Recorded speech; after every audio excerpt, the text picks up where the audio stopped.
اعوذ باللہ من الشیطان اللعین الرجیم بسم اللہ الرحمن الرحیم رب اشرح لی صدری ویسر لی امری واحلل عقدۃ من لسانی یفقہوا قولی ان اللہ وملائکتہ یصلون علی النبی یا ایھا الذین آمنوا صلوا علیہ وسلموا تسلیما۔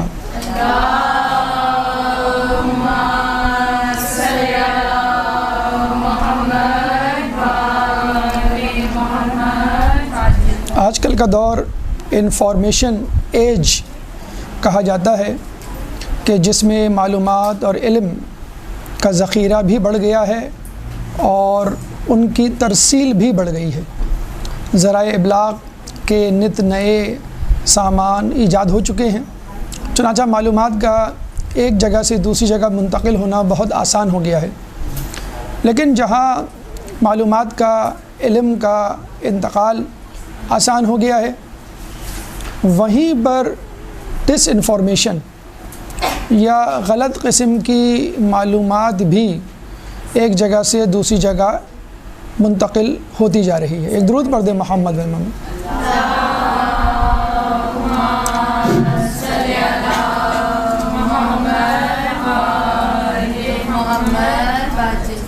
چنانچہ ہم یہ دیکھتے ہیں کہ دینی معاملات ہوں یا غیر دینی معاملات،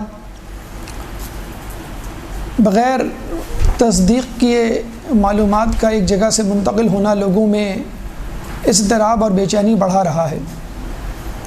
لیکن اس موقع پر ہمارے درمیان اہل بیت کی تعلیمات موجود ہیں کہ جن سے ہم کم حق ہوں فائدہ اٹھا کر یہ فیصلہ کر سکتے ہیں کہ کیا چیز صحیح ہے کیا غلط۔ اس ضمن میں مولا کائنات امیر المومنین حضرت علی ابن ابی طالب اللہم صلی علی محمد کی روایت ہماری رہنمائی کرتی ہوئی نظر آتی ہے کہ جب ان سے پوچھا گیا کہ عدل کیا ہے تو آپ نے کہا کہ چیزوں کو ان کی جگہ پر رکھنا۔ جب ان سے پوچھا گیا ظلم کیا ہے تو آپ نے کہا میں کہہ چکا، یعنی چیزوں کو ان کی جگہ پر نہ رکھنا ظلم ہے، اور چیزوں کو ان کی جگہوں پہ رکھنا عدل ہے۔ جگہوں پہ رکھنے کا مقصد یہ نہیں کہ آپ نے کسی چیز کو، کسی مادی شے کو ایک جگہ سے اٹھا کے دوسری جگہ رکھ دیا جہاں پہ رکھنے کا حق ہے۔ بسا اوقات نظریات ذہنوں میں ہوتے ہیں اور وہ کسی شے سے متعلق صحیح نہیں ہوتے، یعنی وہ کسی چیز کو کچھ اور سمجھ رہے ہوتے ہیں جو وہ نہیں ہوتی۔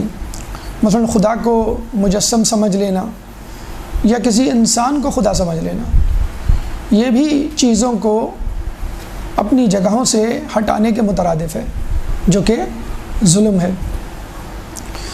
اسی ظلم سے متعلق اگر ہم بات کریں، یوں تو لاتعداد ظلم ہے اور ظالمین ہی ظلم کرتے ہیں، لیکن دیکھا جائے تو ہر انسان اپنی جگہ ظلم کر سکتا ہے۔ اگر وہ کسی کو وہ نہیں سمجھ رہا یا نہیں چاہتا سمجھنا کہ جو وہ ہے، تو وہ ظلم کر رہا ہے۔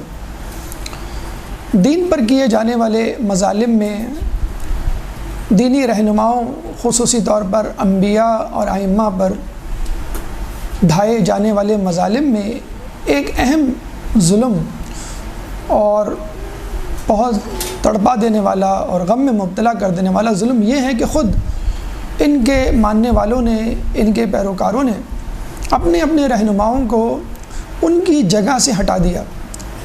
کسی نے آگے بڑھا دیا، یعنی اپنے مقام سے برتر اوپر کر دیا، اور کسی نے نیچے گھٹا دیا یا ان کے مقام و مرتبے سے نیچے لے آئے۔ چنانچہ دینی معاملات میں حد سے گزر جانے کو، چاہے وہ زیادتی کے حوالے سے ہو چاہے وہ کمی کے حوالے سے ہو، حد سے گزر جانے کو غلو کہا جاتا ہے۔ اور اسی غلو کو آج ہم اپنی گفتگو کا موضوع بنا رہے ہیں، امام جعفر صادق علیہ السلام اور غالی فرقہ۔ اس غالی فرقے سے متعلق اور اس غلو فی الدین سے متعلق انشاءاللہ آپ کے سامنے آج بحث کی جائے گی۔ امام جعفر اور غالی فرقے کے حوالے سے پہلا مرحلہ خود تعریف کے ضمن میں ہے کہ غلو کسے کہتے ہیں۔ کسی چیز کی زیادتی یا کمی میں حد سے گزر جانا غلو کہلاتا ہے۔ عموماً لوگ کسی چیز کی زیادتی کو غلو کہتے ہیں، حالانکہ غلو دونوں طرف ہو سکتا ہے، کیونکہ غلو کا مطلب فقط زیادتی نہیں، کمی بھی ہو سکتا ہے۔ بس یہ ہے کہ حد سے نہ گزرے۔ یہ بالکل ایسا ہی ہے کہ جیسے بلڈ پریشر 120/80، تو 120 یعنی اوپر والی لمٹ سے اوپر ہو جائے تو غلو ہو گیا، اور نیچے والی لمٹ یعنی 80 سے نیچے ہو جائے یہ بھی غلو ہو گیا۔ تو اپر لمٹ اور لوور لمٹ سے ایکسیڈ کر جانا، چاہے پازیٹیولی ایکسیڈ کریں یا نگیٹیولی، دونوں صورتوں میں زندگی کو خطرہ ہے۔ شوگر لیول 90 to 110 ملی گرام پر ڈیسی لیٹر، 110 سے آگے بڑھ جانا بھی ڈائبٹیز کا سبب بن سکتا ہے، اور 90 سے نیچے آ جانا اگر ڈائبٹیز نہیں تو ہائپوگلائسیمیا کا سبب بن سکتا ہے۔ تو اسی طرح دین کے معاملات میں خدا کو نیچے لے آنا یا انبیاء ائمہ یا ان کے پیروکاروں کو اوپر لے جانا، یہ بھی غلو کہلائے گا۔ تو مختصر غلو کی جو تعریف ہے، کسی چیز کی زیادتی یا کمی میں حد سے گزر جانا۔ یہاں پہ خصوصی طور پہ جو ہم نے فوکس کیا ہے، جو ہمارا مطمع نظر ہے، وہ ہے ائمہ کی امامت میں غلو۔ خصوصی طور پہ یہ موضوع انشاءاللہ زیر بحث ہوگا کہ ائمہ کو ان کی جگہ سے ہٹا کر لوگوں نے آگے بڑھا دیا، کسی کو رسول بنا دیا، کسی کو خدا بنا دیا۔ ویسے نیچے لے جانا بھی غلو ہے، لیکن زیادہ گفتگو اس سے متعلق ہوگی۔ تو جیسا ہم نے تعریف میں یہ بیان کیا کہ کسی چیز کی زیادتی کمی میں حد سے گزر جانا، تو اب سمجھ لیجئے کہ اس غلو کے دو حصے ہیں۔ یا تو غلو کسی چیز کی زیادتی سے متعلق ہوگا یا کمی سے متعلق۔ تو ہم اپنی تعریف کے مطابق غلو کی اقسام کو دو حصوں میں تقسیم کر سکتے ہیں، یعنی کسی شے کی حد سے زیادتی یعنی افراط، اور کسی شے کی کمی سے زیادتی یعنی تفریط۔ تو پہلے ہم افراط یعنی زیادتی کے حوالے سے مثالیں آپ کے سامنے پیش کریں گے، تعریف کو ذہن میں رکھتے ہوئے، تاکہ ہمیں معلوم ہو کہ کن کن اقسام کی زیادتیاں حد سے گزر سکتی ہیں۔ تو سب سے پہلے ہم غیر معصومین کی مثالیں آپ کے سامنے پیش کریں گے کہ جن کو ان کی جگہوں سے ہٹا کر اوپر رکھ دیا گیا۔ اب جو ہم گفتگو کرنے جا رہے ہیں وہ زیادتی میں حد سے گزرنے کے حوالے سے، زیادتی میں حد سے گزرنے کے حوالے سے پہلے غیر معصومین کی مثال لیں گے، پھر ہم معصومین کی مثال لیں گے۔ غیر معصومین کی مثالوں میں ایک جنرل کانسیپٹ ہے کہ غیر معصوم کو امام بنا دینا، غیر معصوم کو نبی بنا دینا، یا غیر معصوم کو خود خدا بنا دینا، یعنی اوپر کی طرف لے کے چلے جانا۔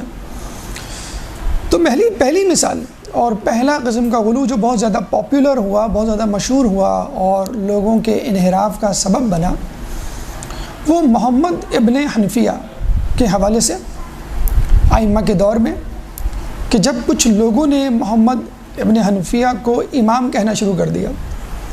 اور یہ واقعہ بہت مشہور ہے، کتابوں میں موجود ہے، آپ نے سنا بھی ہوگا کہ اس زمانے میں جب ہمارے چوتھے امام، امام سجاد، امام زین العابدین علیہ السلام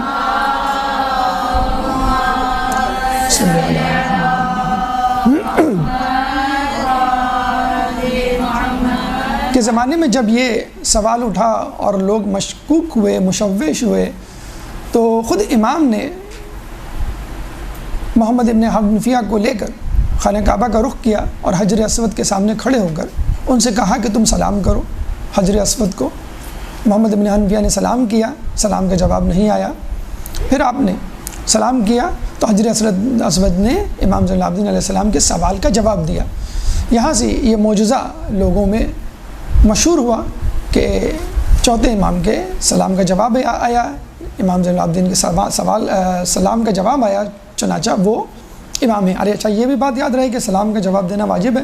اب آپ کہیں گے پتھر کس طرح ایک وجوب اپنے اوپر لاگو کر سکتا ہے، تو یہ آپ کی اطلاع کے لیے عرض ہے کہ حجر اسود دراصل روایات کے مطابق ایک فرشتہ تھا کہ جس کو اللہ تعالیٰ نے پوری تفصیل ہے کہ کس طرح اس کو یہاں بھیجا کہ جس نے اللہ کی جو ہے وحدانیت اور رسول کی رسالت اور ائمہ کی ولایت کا اقرار کرنے والوں کو جو ہے تحریر کیا۔ اللہ تعالیٰ نے پھر اسی رقعے کو اس کے منہ میں رکھا، پھر اس کو پتھر بنا کے زمین پر بھیجا اور پھر حجر اسود کہلایا۔ پہلے ابیض تھا، وائٹ، سفید، لوگوں کے گناہوں کی وجہ سے سیاہ ہو گیا۔ بہرحال لیکن لوگ بدستور محمد حنفیہ، اچھا ہمارے یہاں یہ ایک روایت ہے، ایک جرنل ٹرینڈ ہے کہ جب بھی ہم کسی متقی پرہیزگار شخص کو دیکھتے ہیں فوراً اس سے کچھ ایسی محیر العقول باتیں منسوب کر دیتے ہیں کہ جو اس کے شایان نہیں ہوتی۔ آیت اللہ بہجت کے بارے میں بھی آپ نے سنا ہوگا کہ ایک لطیفہ مشہور ہے، ایک صاحب گئے ان کے آفس، ان کے مرنے کے بعد ان کے آفس کے لوگوں سے اور ان کے گھر والوں سے، ان کے جاننے والوں سے جب آیت اللہ بہجت سے متعلق سوالات کیے تو انہوں نے جواب دیا کہ بہت ساری ایسی کرامات آیت اللہ بہجت کی مشہور ہیں جو پاکستانیوں کو معلوم ہے، ہمیں نہیں معلوم، یا ایران سے باہر کے لوگوں کو معلوم ہے، ہمیں بھی نہیں معلوم۔ تو اس کا مطلب کیا ہوا کہ انہوں نے آیت اللہ بہجت کی ذات میں غلو کیا۔ تو وہ فرقہ کہ جس نے محمد ابن حنفیہ کو امام جانا اور ان کو امام تسلیم کیا، فرقہ کیسانیہ کہلاتا ہے۔ اچھا یہاں پہ جتنے بھی فرقے ہیں بنے وہ کسی نہ کسی شخص کے بنائے ہوئے تھے، تو ہر فرقہ اپنے اپنے بنائے ہوئے بانی کے نام سے مشہور ہے۔ کہتے ہیں کہ امیر المومنین کا ایک غلام تھا جس کا نام تھا کیس یا کیس، کاف سے، کہ معنی ہوتے ہیں زیرک دانہ۔ جب مختار سقفی کے والد آپ کو لے کر آئے، امیر مختار کو مختار سقفی جب لے کر آئے اور امیر المومنین سے ملایا تو آپ نے اس کے سر پہ ہاتھ رکھ کر کہا اے کیس، اے کیس، یعنی اے زیرک، اے دانہ۔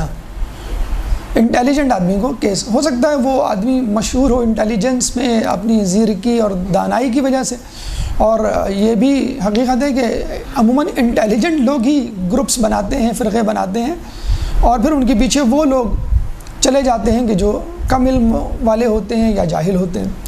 تو اس شخص نے یہ مشہور کر دیا کہ محمد ابن حنفیہ جو ہیں وہ امام ہیں، اور یہ بھی مشہور کر دیا جب ان کا انتقال ہوا کہ وہ پہاڑ پہ روپوش ہو گئے۔ اس پہاڑ کا نام جبل رضوی تھا اس زمانے میں، اور یہ پہاڑ جو ہے یمن کے علاقے میں موجود تھا، اور یہ انہوں نے کہا کہ یہ جبل رضوی میں روپوش ہو گئے ہیں، غیبت میں چلے گئے ہیں، اور یہی امام ہندی ہیں، اور جب امام زمانہ ظہور کریں گے تو دراصل یہ وہی محمد ابن حنفیہ ہوں گے جو ظہور کریں گے۔ اور یہ سلسلہ آگے بڑھتا رہا، چنانچہ جو لوگ محمد ابن حنفیہ کو امام کہتے تھے وہ کیسانیہ فرقے والے کہلائے۔ اس کے بعد خود آپ کے صاحبزادے ہاشم جن کا نام تھا، کچھ لوگوں نے ان کو امام کہہ دیا، یعنی کیسانیہ میں مزید فرقے بن گئے کہ کچھ لوگوں نے کہا وہ روپوش ہو گئے ہیں، وہی امام ہوں گے آنے والے دور میں، تو کچھ لوگوں نے کہا نہیں، ان کے بیٹے صاحبزادے جو ہاشم ہیں جن کا نام، وہ امام ہیں۔ چنانچہ اب کیسانیہ کی ایک برانچ فروع نکل آئی جس کو ہاشمیہ کہا جانے لگا۔ تو یہ کیسانیہ کا بیک گراؤنڈ کہ جس کے تحت جو ہے محمد حنفیہ کو جو ہے انہوں نے اپنا امام مانا۔ اسی سے ملتا جلتا ایک فرقہ، یا یوں سمجھیے کیسانیہ سے نکلا ہوا ایک فرقہ جس کو ہم کہتے ہیں حیانیہ۔ جابر بن حیان سے یاد رکھیں، اس کا تعلق نہیں ہے، فقط مماثلت الفاظ کی وجہ سے ہم بتلا رہے ہیں۔ حیان میں آگے ہا لگا دیں، حیانیہ۔ یہ وہ فرقہ ہے جو کہتا ہے کہ حضرت علی کے بعد ڈائریکٹ امامت محمد ابن حنفیہ کے پاس آ گئی، اور امام حسن حسین سرے سے امام ہے ہی نہیں۔ تو یہ تھوڑا سا اور غلو در غلو ہو گیا، کیسانیہ سے ایک فرقہ اور نمودار ہوا حیانیہ کے نام سے، جس نے کہا کہ حسن حسین بھی امام نہیں ہے، اور خلافت یا امامت بلا فضل جو ہے وہ حضرت علی سے محمد ابن حنفیہ میں منتقل ہو گئی۔ اسی طرح ایک فرقہ جو ہے وہ اسی میں سے نکلا، ریزانیہ، رے سے، رے زے الف نون یہ ہے، ریزانیہ۔ اکثر وہ ہم ایک ڈش بناتے ہیں لزانیہ، تو اسی سے آپ یاد رکھیں، لام ہٹا کے آپ را لگا دیں زیر کے ساتھ، ریزانیہ۔ ریزانیہ فرقے نے یہ کہا کہ ٹھیک ہے محمد حنفیہ جو امام ہیں، اس کے بعد ان کے بیٹے، اور اس کے بعد امامت جو ہے وہ عبداللہ ابن عباس تک لے گئے۔ عبداللہ ابن عباس اس زمانے میں مفسر قرآن مشہور تھے اور بہت زیادہ علمی شخصیت تھے، خود مولا علی کے بہترین شاگرد تھے۔ مجھے آپ نے سنا ہوگا کہ مولا علی نے رات بھر جو ہے بسم اللہ کی تفسیر یا بائے بسم اللہ کی تفسیر بیان کی، اور رات پوری ہو گئی، تفسیر پوری نہ ہوئی، تو وہ جن کو بیان کر رہے تھے وہی عبداللہ ابن عباس ہی تھے۔ بلکہ حاکم شام کو تو یہ شک ہونے لگا کہ عبداللہ ابن عباس کا علم زیادہ ہے یا مولا علی کا، یا لوگوں کو بھی یہ شک ہونے لگا۔ تو انہوں نے پوچھا بھی تھا عبداللہ بن عباس کہ آپ کا علم زیادہ ہے یا مولا علی کا؟ تو انہوں نے کہا کہ بھائی آپ سمندر میں اپنی انگلی ڈالیں اور نکالیں تو آپ کی انگلی میں جو پانی کے قطرے رہ جائیں گے وہ میرا علم ہے، اور سمندر کا علم مولا علی کا علم ہے۔ تو ظاہر سی بات ہے جب ایک عابد عبادت کرنے والے با تقویٰ شخص کو آپ کچھ بنا دیتے ہیں تو علم رکھنے والے شخص کو آپ اس کے درجے سے کیوں نہ ہٹائیں؟ تو عموماً جہلا لوگ اس قسم کی حرکتیں کرتے ہیں۔ چنانچہ کیسانیہ ہو، ہاشمیہ ہو، یا ریزانیہ، یا جسے کہتے ہیں کہ دیگر فرقے جو زمین میں عرض کیے گئے وہ ہوں، ان تمام لوگوں نے محمد ابن حنفیہ کو اپنا جو ہے وہ ٹارگٹ بنایا اور یہ کہا کہ یہ امام ہیں، اور اس سے ملتے جلتے پھر فرقے وجود میں آئے۔ اس کے بعد جو فرقہ مشہور ہوا اسی زمانے میں وہ جناب زید کو امام ماننے والا فرقہ، جس کو زیدیہ کہا گیا۔ انہوں نے کہا کہ یہ امام ہیں، امام سجاد امام نہیں ہیں، کیونکہ یہ جہاد کر رہے ہیں حاکم وقت کے خلاف، ایکٹیو ہیں، متحرک ہیں، جبکہ امام سجاد جو ہیں فقط وہ جو ہیں وہ حجرے میں بیٹھے ہوئے ہیں اور جو ہے وہ جہاد نہیں کر رہے، بلکہ اس کے بعد 5ویں امام اور 6ٹھے امام کے زمانے میں بھی یہ موجود تھے، تو ان پہ بھی الزام لگایا گیا کہ آپ جو ہیں وہ جہاد نہیں کر رہے، حاکم وقت کے خلاف کلمہ حق بلند نہیں کر رہے۔ حالانکہ انہوں نے لوگوں کو سمجھایا، اور معجزے کے حوالے سے ہم نے ایک گفتگو اس ضمن میں ایک واقعہ پیش کر چکے ہیں کہ جب ایک شامی آیا اور اس نے کہا کہ آپ جہاد کیوں نہیں کر رہے، قیام کیوں نہیں کر رہے، تو آپ نے اس کو کہا کہ تم تندور میں چھلانگ لگا دو، اور اس نے نہ لگائی۔ ہارون مکی آئی تو انہوں نے لگا دی اور صحیح سلامت واپس بھی آ گئے۔ تو امام نے کہا کہ اتنے کیسے ہیں شام میں؟ تو اس شامی نے کہا، سہیل شامی نام تھا اس کا، تو اس نے کہا ایسے تو ایک بھی نہیں ہے۔ چنانچہ امام نے کہا جب ایسے 5 ہو جائیں تو آ جانا، ہم قیام کریں گے۔ لیکن زید تھوڑے سے پرجوش آدمی تھے، انہوں نے کہا کہ نہیں مجھے قیام کرنا ہے۔ امام نے حالانکہ ان کی مخالفت کی تھی، لیکن بہرحال کچھ لوگ کہتے ہیں کہ وہ پھر بعد میں تائب ہو گئے تھے، کچھ لوگ کہتے ہیں کہ نہیں انہوں نے جو ہے وہ اپنا سفر جاری رکھا تھا، اور حاکم وقت نے ان کو جو ہے وہ قتل کیا، بے درزی سے ان کی لاش کو لٹکایا، اور کہتے ہیں ان کے گرد ایک جالا سا بن دیا گیا تھا ایک مکڑی نے، اور لاش جو ہے وہ صحیح سالم رہی تھی۔ بہرحال تو زیدیہ فرقہ وجود میں آیا۔ اس کے بعد خود 6ٹھے امام کے جو بڑے صاحبزادے تھے محمد اسماعیل، ان کو لوگوں نے کہا کہ بھئی یہ امام ہے، کیونکہ بڑا بیٹا ہمیشہ امام ہوتا ہے، اور یہ بات جو ہے امیر المومنین کے بڑے صاحبزادے امام حسن علیہ السلام پر صادق آتی تھی کہ پہلے وہ امام بنے پھر امام حسین، تو انہوں نے یہی سمجھا کہ وہ پہلے امام ہونی چاہیے کہ جو بڑے ہیں صاحبزادے پھر بعد میں۔ حالانکہ محمد اسماعیل کا انتقال خود 6ٹھے امام کی زندگی میں ہو گیا، اور امام نے یہ بھی کہا کہ دیکھو امامت کی حجت کے حوالے سے یہ حجت خدا کی کتنی واضح ہے، اور اتنی وضاحت سے اللہ نے کسی اور امام کے لیے حجت تمام نہیں کی۔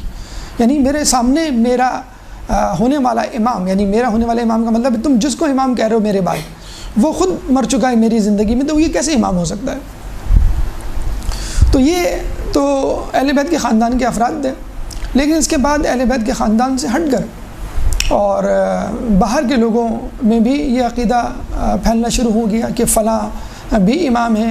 مطلب امام سے جتنا جو قریب تھا اس کے لیے تو امامت کا جسے کہتے ہیں کہ افترا باندھنا، جھوٹ باندھنا آسان تھا، قابل ہضم تھا، لیکن بعد میں جو ہے بات اہل بیت کے قریبی رشتہ داروں سے ہٹ کر دور کے رشتہ داروں یا بعد کے لوگوں میں بھی پھیل گئی۔ مثلا ایک فرقہ نکلا جارودیہ، جس نے کہا کہ اولاد فاطمہ میں سے ہر شخص، ان کا ہر بیٹا یعنی پوتا پھر اس کا پوتا امامت کے قابل ہے، اطاعت کے قابل ہے، چنانچہ ہمیں ہر کسی کو جو ہے اپنا امام ماننا چاہیے اور اس کی اطاعت کرنی چاہیے۔ جارودیہ فرقہ جو ہے یہ مشہور ہوا۔ اس کے بعد جو ہے وہ امامت جو ہے وہ جسے کہتے ہیں فار سیل ہو گئی کہ جو آئے امامت کا ڈھونگ رچائے اور اپنے آپ کو امام کہلائے، اپنے علم کے بلبوتے پہ اور چھوٹی موٹی جسے کہتے ہیں کہ کرامات سو کالڈ دکھا کر لوگوں کو اپنی طرف متوجہ کرے۔ کچھ لوگوں نے جادو سیکھ لیے تھے اور ان کو وہ کرامات کا نام دیا کرتے تھے۔ تو بعد میں جو ہے وہ پھر اور بھی لوگ اس میدان میں آئے، مثلا اگر ہم قریبی دور میں ہم دیکھیں پچھلی سے پچھلی صدی میں مرزا احمد قادیانی، اس نے پہلے نبوت کا دعویٰ کیا اور اس کے کچھ عرصے بعد جو ہے وہ پہلے امامت کا دعویٰ کیا اور اس کے بعد جو ہے وہ نبوت کا دعویٰ کیا۔ تو اس طرح جو ہے وہ امامت کے اور نبوت کے دعوے جو ہے وہ غیر معصومین افراد میں پھیلتے گئے۔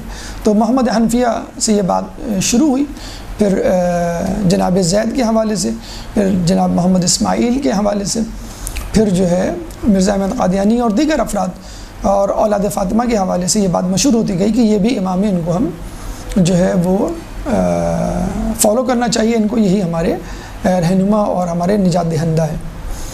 اب آئیے ان لوگوں کی طرف کہ جو معصوم تھے اور ان کی ذات میں غلو کیا گیا، یعنی ان کے مرتبے اور مقام سے بلند ان کو درجہ دیا گیا۔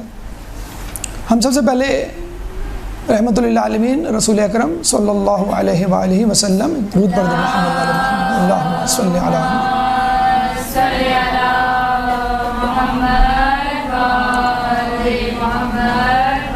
ان کی مثال دیتے ہیں، ان کو کیا کہا گیا؟ اب ظاہر سی بات ہے ان کو امام یا نبی تو نہیں کہہ سکتے تھے، وہ امام اور نبی دونوں تھے۔ تو ان کو کہا گیا کہ اللہ تعالیٰ نے کائنات بنا کر کائنات کے تمام امور ان کے سپرد کر دیے۔ یہ فرقہ کہلایا مفوضہ یا مفوضہ، میم فا فے واو ضاد اور ہا۔ مفوضہ اصل میں تفویض سے نکلا ہے، یعنی سپرد کر دینا۔ اللہ تعالیٰ نے کائنات اور اس کے تمام امور خود رسول اللہ کے سپرد کر دیے۔ یہ مفوضہ فرقہ جو ہے رسول اللہ کو خدا ماننے لگا کہ یہی جنت اور دوزخ کے مالک ہیں اور یہی خدا ہے، اور خدا نخواستہ نعوذ باللہ جو ہے وہ ریٹائر ہو چکا ہے۔ جیسے باپ جو ہے بوڑھا جب ہو جاتا ہے تو اپنے بڑے بیٹے کے سپرد تمام چیزیں کر دیتا ہے، یا قبیلے کے سردار اپنی سرداری کسی کے حوالے، تو اللہ تعالیٰ نعوذ باللہ بوڑھا ہو چکا ہے اور وہ اب اس کام کے قابل نہیں ہے، خود سے خوش ہو کر اس نے رسول اللہ کے حوالے تمام امور کر دیے مفوضہ۔ اس کے بعد رسول کے انتقال کے بعد، ان کی شہادت کے بعد لوگوں نے امیر المومنین کو کہا کہ یہ خدا ہیں، پھر اس کے بعد تمام ائمہ کو خدا کہا جانے لگا۔ تو یہ فرقہ کہلایا مفوضہ۔ اور اس کی ایک تعویل لوگ یہ بھی پیش کرتے ہیں کہ غالباً اس فرقے کی ایک جسے کہتے ہیں کہ جہت پہلو یا نظریہ یہ بھی تھا کہ انسان اپنے امور میں آزاد ہے، وہ جو چاہے کرے اور خدا کا جو ہے اس میں عمل دخل نہیں، تفویض سے نکلا ہے۔ بہرحال تو مفوضہ فرقہ رسول اللہ سے متعلق اور پھر بعد کے ائمہ سے متعلق کہ وہ خدا ہیں۔ اس کے بعد آئیے خود امیر المومنین کے حوالے سے عبداللہ بن سبا کا نام آپ نے سنا ہوگا کہ جو وہ مدینے میں آیا، یہودی تھا، مسلمان ہوا، اہل تشیع میں شامل ہوا اور علی کی ذات میں غلو کرنے لگا اور پھر علی کو اس نے خدا بنا ڈالا۔ تو جو اس فرقے کے ماننے والے تھے وہ سبائی کہلائے جانے لگے، اور کچھ لوگ جو ہیں وہ اس میں اشتباہ کرتے ہیں اور غلطی کا شکار ہوتے ہیں، اور وہ کہتے ہیں کہ اہل تشیع یا شیعہ مکتب فکر در حقیقت عبداللہ بن سبا کا گروہ ہے، اس کے پیروکار ہیں جو آج کل کے دور میں دیکھے جاتے ہیں۔ حالانکہ اگر ہم سبائی فرقے سے تعلق رکھتے، جیسے کہ لوگ عموماً یہ ایک گالی کے طور پہ ہمیں دیتے ہیں کہ یہ سبائی ہیں، یعنی سبائی فرقے سے ان کا تعلق، عبداللہ بن سبا ان کا لیڈر ہے، تو اگر آپ نے دیکھا ہوگا آدمی جب بھی کسی کو لیڈر ہیرو بناتا ہے تو اس کی ولادت شہادت مناتا ہے، اس کے کارناموں پہ کتابیں لکھی جاتی ہیں، اس کے فضائل جو ہے مجلسوں اور محفلوں میں بیان کیے جاتے ہیں۔ تو ہمارے یہاں کون سی ایسی مجلس محفل کتاب ہے کہ جو عبداللہ بن سبا کی مدحت میں لکھی گئی ہو؟ اگر کچھ لکھا بھی گیا ہے تو اس کی مذمت میں لکھا گیا ہے۔ تو یہ نہیں ہو سکتا کہ انسان یا کوئی گروہ، کوئی مکتب کسی کو ہیرو اور لیڈر رہنما مانے، اپنا بانی گروہ مانے اور تنظیم مانے اور فرقہ مانے اور اس کو ہی جو ہے وہ برے الفاظ سے یاد کرے۔ تو عبداللہ بن سبا ایک غالی فرقہ تھا جس نے مولا علی کو خدا کہا، اور بعد میں وہ لوگ جو خود عبداللہ بن سبی کے ماننے والے تھے ان کو سبائی کہا جانے لگا۔ اس کے بعد خود چھٹے امام جعفر صادق علیہ السلام کے زمانے میں ایک درود پڑھ دیں محمد والے محمد.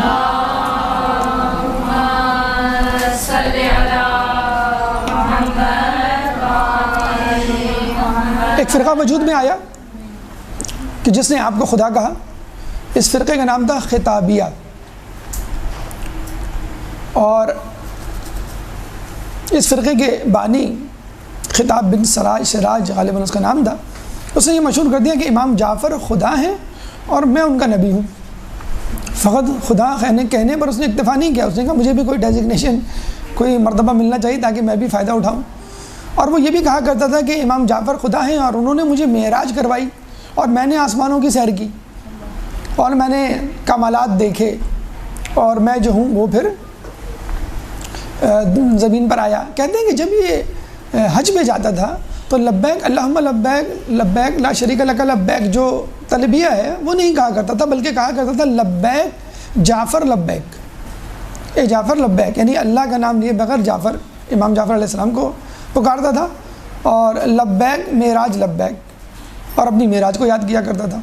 تو کہتے ہیں کہ جب ایک شخص نے یہ سنا, مفضل جناب ان کا نام تھا صحابی, اور ان کے متعلق آپ کی ایک حدیث توحید مفضل بڑی مشہور ہے, امام کی طویل حدیث, جس میں آپ نے سائنسی شواہدات مشاہدات اور ان تمام امور کا ذکر کیا ہے کہ جو آج تک سائنس جو ہے مصروف عمل ہے ان پہ تحقیق کے حوالے سے کہ یہ کیسے ممکن ہے کہ اللہ کے بغیر تمام کائنات چلے. تو مفضل نامی صحابی نے امام کو خبر دی کہ ایک شخص جو ہے آپ کے بارے میں اس طرح کہتا ہے, آپ کو خدا کہتا ہے اور لبیک جعفر لبیک کہتا ہے. تو کہتے ہیں کہ جب اس نے یہ کہا تو امام جعفر کی آنکھوں میں آنسو آ گئے اور وہ کہنے لگے کہ یا خدایا, میرا گوشت, پوست, میرے بال اور میری کھال جو ہے وہ تجھ سے ڈرتے ہیں, اور میں تیرا بندہ ہوں, بلکہ تیرے بندے کا بیٹا ہوں, اور نبیوں کا تلبیہ کبھی ایسا نہیں رہا. نبی تو لبیک اللہم لبیک لبیک لا شریک لک لبیک کہا کرتے تھے. اور پھر مفضل سے کہا, اے مفضل تم ایسے لوگوں سے دور رہو, ایسے لوگوں سے باتیں نہ کیا کرو, ایسے لوگوں سے ہاتھ نہ ملاؤ, ایسے لوگوں کو کھلایا پلایا نہ کیا کرو. اور جو شخص بھی ایسے لوگوں کی محبت اور رحمت اپنے دل میں رکھے گا, اللہ کی اس پر لعنت ہو. یعنی امام نے باقاعدہ منع کیا لوگوں کو غالیوں کی صحبت میں بیٹھنے سے, اور لوگوں کی صحبت میں بیٹھنے سے منع نہیں کیا, غالیوں کی صحبت میں بیٹھنے سے منع کیا. تو یہ خطابیہ فرقہ تھا. ایک اور فرقہ تھا اسی سے ملتا جلتا, جس کو ہم کہتے ہیں مغیریہ فرقہ.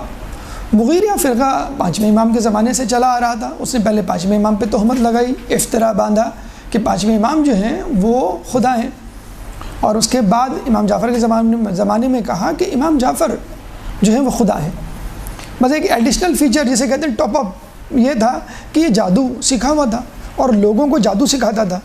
اور ظاہر سی بات ہے اگر کسی نے جادو سیکھ لیا ہو تو پھر لوگ اس کو جادو نہیں کہتے, اس کو کرامت یا معجزے سے جو ہے ملاتے ہیں, مترادف سمجھتے ہیں. اور یہودی عورتیں بھی جو ہیں وہ اس کے پاس آیا کرتی تھیں اور اس سے جادو سیکھا کرتی تھیں. تو اس نے ایک نئی چیز اس میں ایڈ کی اور لوگوں کو جادو سکھانا شروع کیا.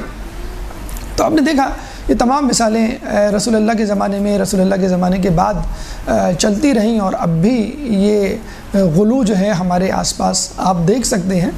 تو جب لوگوں میں اتنی جرت تھی کہ رسول کے ہوتے ہوئے رسول کو خدا قرار دیتے تھے, رسول کے بعد آئمہ کے ہوتے ہوئے آئمہ کو خدا قرار دیتے تھے, اور خود اپنے آپ کو کبھی نبی بھی قرار دیتے تھے, تو آج کل کے لوگ کیوں نہ امام کو خدا قرار دیں. تو یہ تمام تفصیل مثالوں کے ساتھ آپ کے سامنے پیش کی گئی. اب جو ہے ہم ان اسباب کی طرف چلتے ہیں, کیونکہ یہ وجہ جاننا ضروری ہے. اگر ہم وجہ نہیں جانیں گے اس غلو کی تو ہم اس کا علاج نہیں کر پائیں گے. بلکہ ایک منٹ, ہم نے ایک جو ہے وہ پہلو اس کا چھوڑ دیا. ہم نے یہ جو تمام مثالیں آپ کے سامنے پیش کی وہ تمام مثالیں حد سے گزر جانے والوں یعنی زیادتی کی طرف. اب ہم وہ مثالیں پیش کریں گے کہ جس میں لوگوں نے کمی میں حد سے تجاوز کیا, یعنی کسی چیز کو اتنا کم کیا کہ وہ حد سے نیچے چلی گئی. یعنی اب تک جو مثالیں تھیں وہ افراد کی مثالیں تھیں, رسول کو, نبی, امام کو ان کے مرتبے سے اوپر لے جانا.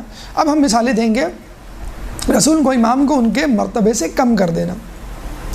تو پہلی مثال تو ان لوگوں کی دی جائے گی جو کہ انکار امامت کے قائل تھے، جو رسول کے بعد امام کو امام نہیں مانتے تھے، اور ان میں وہ تمام لوگ شامل ہیں جو اس وقت بھی مکتب تشیع یا اثنا عشری سے تعلق نہیں رکھتے، امام کو یا 12 امام کو نہیں مانتے، یہ تمام لوگ۔ پھر دوسرا گروہ وہ تھا کہ جس نے نہ صرف یہ کہ امام کو امام ماننے سے انکار کر دیا، بلکہ امام پر ایک الزامی جو ہے وہ تہمت بھی لگائی اور کہا کہ آپ امام نہیں بلکہ جادوگر ہیں، کیونکہ بہرحال امام تو تھے، ان کا تقویٰ، ان کا علم اپنی جگہ، کسی نہ کسی طرح اس کا جواب دیا جا سکتا ہے، لیکن معجزے کا کیا جواب دیا جائے، کرامت کا کیا جواب دیا جائے، امام سے جو معجزے سرزد ہوتے تھے۔ تو ان لوگوں نے ایک نئی افطرا جو ہے آپ پر باندھی کہ آپ اگر یہ معجزہ دکھاتے ہیں تو یہ معجزہ نہیں بلکہ جادو ہے، جس کی وجہ سے آپ اپنے آپ کو نعوذ باللہ امام ثابت، یعنی الٹا مسئلہ، الٹا جو ہے الزام، عام آدمی جادو دکھا کر اس کو معجزہ گردانے اور اپنے آپ کو نبی اور امام کہہ دے، یہاں پر امام کے معجزے کو کہا جا رہا ہے کہ یہ جادو ہے۔ اس کی مثال ہم پہلے آپ کے سامنے پیش کر چکے ہیں کہ جب چھٹے امام کے دور میں امام نے ایک کھجور کے درخت کو سرسبز کیا تو ایک شخص نے کہا آپ تو بہت بڑے جادوگر ہیں، امام نے اس کو بد دعا دی تو وہ بندر کی شکل مسخ ہو گیا، اور امام جب وہ گھر گیا تو لوگوں نے، گھر والوں نے اس کو مار کے بھگا دیا، اور امام کے پاس آیا کہ امام مجھے دوبارہ انسان بنا دیں، میرے گھر والے مجھے نہیں پہچان رہے۔ تو امام نے کہا کہ کیا تم میری امامت پر ایمان لائے؟ تو اس نے کہا ہزار بار ایمان لایا۔ تو ایسے لوگ بھی موجود تھے جو امام کو دیکھتے تھے کہ وہ معجزہ دکھا رہے ہیں اور پھر کہہ دیا کرتے تھے کہ آپ معجزے کے حامل نہیں بلکہ آپ جادو کے حامل ہیں۔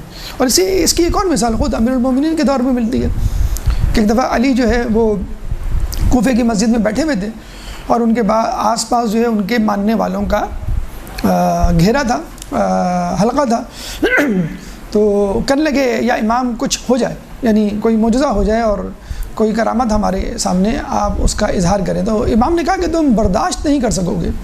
اچھا، یہ بھی ایک ہے حقیقت کہ پہلی کلاس کے بچے کو میٹرک کا سلیبس پڑھا دیا جائے، یا کسی شخص کے سامنے جو ہے وہ ایک دم سے کوئی ایسی بات کر دی جائے کہ جس کو وہ برداشت نہ کر سکے۔ آپ نے دیکھا ہوگا بعض اوقات ضعیف لوگوں کو کسی کی ڈیتھ نیوز، موت کی خبر ایک دم سے نہیں سنائی جاتی، کہا جاتا ہے ان کا حادثہ ہو گیا ہے، پھر کہا جاتا ہے وہ ہاسپٹل میں، پھر کہا جاتا ہے وہ ICU میں ہے، پھر کہا جاتا ہے ان کے لیے کریٹیکل کنڈیشن ہے، دعا کریں، پھر کہا جاتا ہے انہیں انتقال ہو گیا۔ تو اگر پہلے ہی دے دی جائے خبر تو آپ نے اکثر دیکھا بھی ہوگا، سنا بھی ہوگا کہ لوگ بے ہوش ہو جاتے ہیں، بعض اوقات مر بھی جاتے ہیں، ہارٹ اٹیکس ہو جاتے ہیں۔ تو یہ نظریاتی اور یہ اعتقادی ہارٹ اٹیکس ہیں جو لوگوں کو ہوتے ہیں کہ جب وہ ایسی باتیں سنتے ہیں امام اور نبی سے متعلق وہ برداشت نہیں کر پاتے۔ اسی لیے امام نے اپنے اصحاب کو لوگوں کی عقلوں کے مطابق تعلیم دینے کا جو ہے حکم دیا ہے کہ لوگوں کو تمام باتیں نہ بتاؤں بلکہ وہ باتیں بتاؤں جو وہ ہضم کر سکتے ہیں۔ بالکل عام فہم مثال ہے کہ پہلی کلاس کے بچوں کو پہلی کلاس کے لیول میں پڑھایا جائے، کتاب پڑھایا جائے یا معلومات دی جائے، پھر 5ویں کلاس کو 5ویں کلاس، 10ویں کلاس کو 10ویں، اور جب میچور ہو جائے تو پھر آپ کسی بھی قسم کی باتیں کر لیں۔ تو امام سے لوگوں نے جو ہے ضد کی کہ امام جو ہے وہ آپ ہمیں کچھ دکھائیں، معجزہ دکھائیں، تو امام نے کہا تم برداشت نہیں کر سکو گے، لیکن انہوں نے امام کی اس بات کو سنجیدگی سے نہیں لیا، کہیں گے نہیں آپ دکھائیں ہم برداشت کر لیں گے۔ چنانچہ امام نے 70 لوگوں کو منتخب کیا۔ اچھا، 70 لوگوں کو منتخب کرنے کا کیا مطلب ہے کہ تم وہ لوگ ہو جو شاید برداشت کر لو ورنہ باقی لوگ تو بالکل ہی برداشت نہ کر لیں۔ جیسے موسیٰ علیہ السلام نے 70 لوگوں کو انتخاب کیا تھا کہ شاید یہ برداشت کر لیں، تو وہ مر گئے تھے اس کے باوجود خدا کی تجلی دیکھ کے۔ تو مولا علی نے 70 لوگوں کو برداشت کیا، چنا، منتخب کیا، اور یہ ان کو لے کر گئے کوفے سے باہر، اور باہر جا کے جو ہے انہوں نے نماز پڑھی، دعا کی، اور اللہ تعالیٰ کے حضور جو ہے وہ سجدہ ریز ہوئے۔ کہتے ہیں جب وہ دعا مانگ رہے تھے تو آس پاس کا ماحول اتنا سحر انگیز ہو گیا کہ جیسے وہ لوگ جنت میں بیٹھے ہوں، یعنی نخلستان کا سما، باغ کا سما، پھل، پودے، پھول اور میوہ جات، بالکل جسے کہتے ہیں نہریں، جیسے ہم جنت میں بیٹھے۔ تو ان 70 میں سے 68 افراد کہنے لگے کہ تم جادوگر ہو، امام نہیں۔ دیکھیں ابھی علی ان کو سکھا کے بتلا کے اور تنبیہ کر کے لائے تھے کہ بھئی آپ لوگ جو ہے اس معجزے کی مجھ سے جو ہے وہ ضد نہ کریں، مطالبہ نہ کریں، آپ برداشت نہیں کر پائیں گے۔ اور وہی ہوا کہ 68 لوگ جو ہے وہ منکر ہو گئے اور کہنے لگے کہ تم جادوگر ہو۔ مولا علی جو ہے 2 افراد کے ساتھ جو ان پر یقین رکھتے تھے کہنے لگے کہ نہیں، ہم اب بھی یقین رکھتے ہیں کہ آپ امام کوفے کی مسجد واپس آئے، اور کہا کہ چلو ہم ان کے لیے دعا کرتے ہیں جو منحرف ہو گئے، ان کے حق میں دعا کرتے ہیں کہ اللہ تعالیٰ کس طرح ان کو واپس پلٹا دے۔ تو مولا علی نے جب ہاتھ اٹھائے تو اسی وقت مسجد میں موجود پتھر کنکر ریت جو ہیں وہ ہیرے جوہرات اور لال یاقوت کے ہو گئے. تو ان دو میں سے ایک شخص پھر منحرف ہو گیا کہ نہیں اب تو مجھے یقین ہو گیا، پہلے شک تھا کہ آپ جادوگر ہیں. فقط ایک شخص بچا. تو 70 لوگوں میں سے جسے کہتے ہیں کہ فقط ایک شخص بچا جو آپ کے معجزے کو دیکھنے کی تاب لا سکا، ورنہ باقی جو لوگ ہیں وہ تاب نہ لا سکے. تو ایسے لوگ بھی گزرے ہیں کہ جو امام کے معجزے کو دیکھ کر اس کی تاب نہ لا سکے اور آپ کو جادوگر کہہ دیا، بلکہ مطلب ہونا یہ چاہیے تھا ان کی معرفت میں اضافہ ہو، آپ کو الٹا امامت کے درجے سے نیچے لے آئے. ایک گروہ وہ تھا کہ جو اس سے بھی آگے بڑھ گیا، نعوذ باللہ، آپ کو کافر کہنے لگا، اور اس فرقے کا نام تھا خوارج. اس کا ایک اور نام ہے حروریہ، ہاں حلوے والی ہے سے حروریہ. حروریہ ان کو اس لیے کہتے ہیں کہ مقام حرور پر مولا علی نے ان کو قتل کیا تھا، اور پھر وہیں سے یہ فرقہ جو ہے غائب ہو گیا، تقریباً معدوم ہو گیا. ان کے بارے میں مولا علی کے خود ایک معجزاتی جسے کہتے ہیں کہ بات تھی جو بالکل حرف بحرف پوری ہوئی. جنگ نہروان سے پہلے مولا علی نے اپنے لوگوں کو مخاطب کر کے کہا تھا کہ ان میں سے 9 بھی نہیں بچیں گے اور تم میں سے 9 بھی استعمال نہیں ہوں گے، یعنی ہمارے 9 سے کم افراد مارے جائیں گے اور ان کے 9 سے کم بچیں گے زندہ. اور یہی ہوا. جنگ نہروان کے بعد ان کے فقط 9 یا 9 سے کم افراد بچے جو بھاگ گئے، فرار ہو گئے وہاں سے. اور مولا علی کی فوج میں جب گنتی کی گئی تو پتہ چلا 9 سے بھی کم افراد جو ہے وہ شہید ہوئے اس جنگ میں. تو آپ نے دیکھا کہ ائمہ کو یا دیگر افراد کو ان کی حد سے آگے بڑھانا بھی جو ہے وہ ممکن تھا اس زمانے میں، اور گھٹانا بھی. افراد کرنے والے بھی لوگ موجود تھے اور تفرید کرنے والے بھی لوگ موجود تھے. جب یہ کہا گیا ہے کہ کسی کی تعریف اس کی قابلیت کے مطابق کی جائے، اگر کم تعریف کریں گے تو حوصلہ شکنی ہوگی، حوصلہ افزائی نہیں ہوگی، وہ کام دوبارہ انجام نہیں دے گا. لیکن اگر حد سے زیادہ تعریف کر دیں گے تو وہ جسے کہتے ہیں سر چڑھ جائے گا، وہ اپنے آپ کو متکبر سمجھنے لگے گا اور اپنے مقام سے بلند ہو جائے گا. مثلا آپ نے دیکھا ہوگا استاد کبھی کسی شاگرد کی بہت زیادہ تعریف کر دے تو وہ استاد کی غلطیاں نکالنے لگتا ہے اور کہنے لگتا ہے کہ بھئی آپ نے غلط کہا اور آپ کو جو ہے وہ اس طرح نہیں کہنا چاہیے تھا. اور ایسی مثالیں جو ہیں وہ ہمیں مل جائیں گی آس پاس کے ماحول میں، خود آپ بھی ان تجربات سے گزرے ہوں گے. بہرحال یہ وہ مثالیں تھیں جس میں ہم نے دیکھا کہ لوگوں نے یا تو کسی شخص کو اس کے مقام سے اوپر جو ہے چڑھا دیا یا گھٹا دیا. اب آئیے اس کے اسباب جانتے ہیں تیسرے مرحلے میں، کہ ہمیں معلوم تو ہو کہ یہ کیا وجوہات ہیں، کون سی وجوہات ہیں جن کی وجہ سے لوگ جو ہے غلو کرتے ہیں. تو اسباب غلو، ایک درود پڑھ دیں محمد والے محمد کو.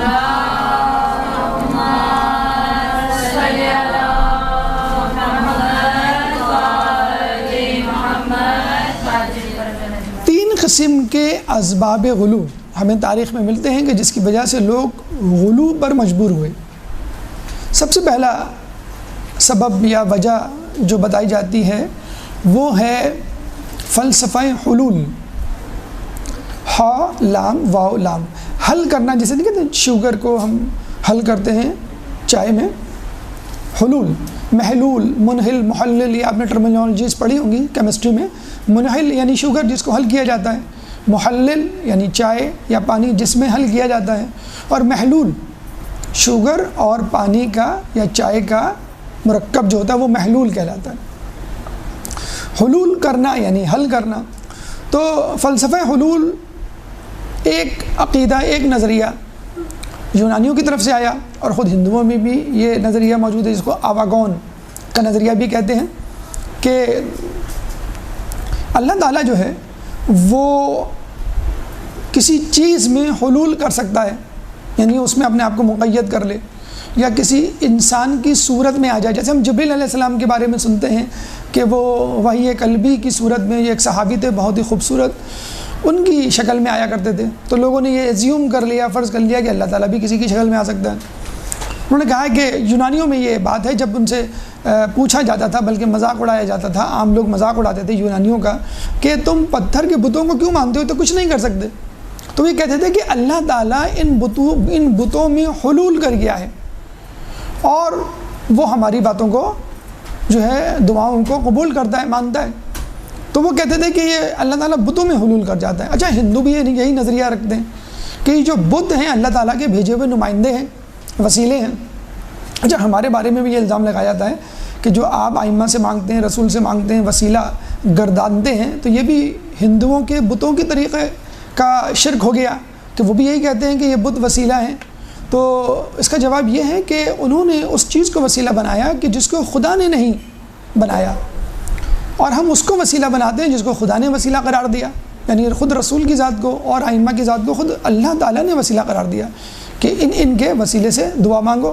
ہم ان کو خدا کا بندہ، مخلوق سمجھتے ہوئے کچھ مانگتے ہیں، نہ کہ خالق نعوذ باللہ خدا سمجھتے ہوئے نعوذ باللہ مانگتے ہیں۔ تو نظریہ حلول ایک تو جو ہے وہاں سے آیا آپ کے یونان سے، اور ایک ہندوؤں کی طرف سے آیا۔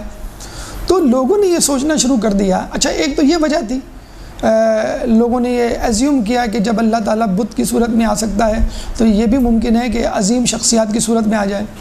پھر جب انہوں نے یہ روایات سنی کہ اللہ نے شب معراج علی کے لہجے میں رسول اللہ سے بات کی، اور اس کی وجہ ہمارے یہاں یہی مشہور ہے کہ ایک مانوس لہجہ تھا جس کو رسول جو ہے وہ روزانہ ہی سنتے تھے، اس لیے اللہ تعالیٰ نے علی کے لہجے میں بات کی غالباً۔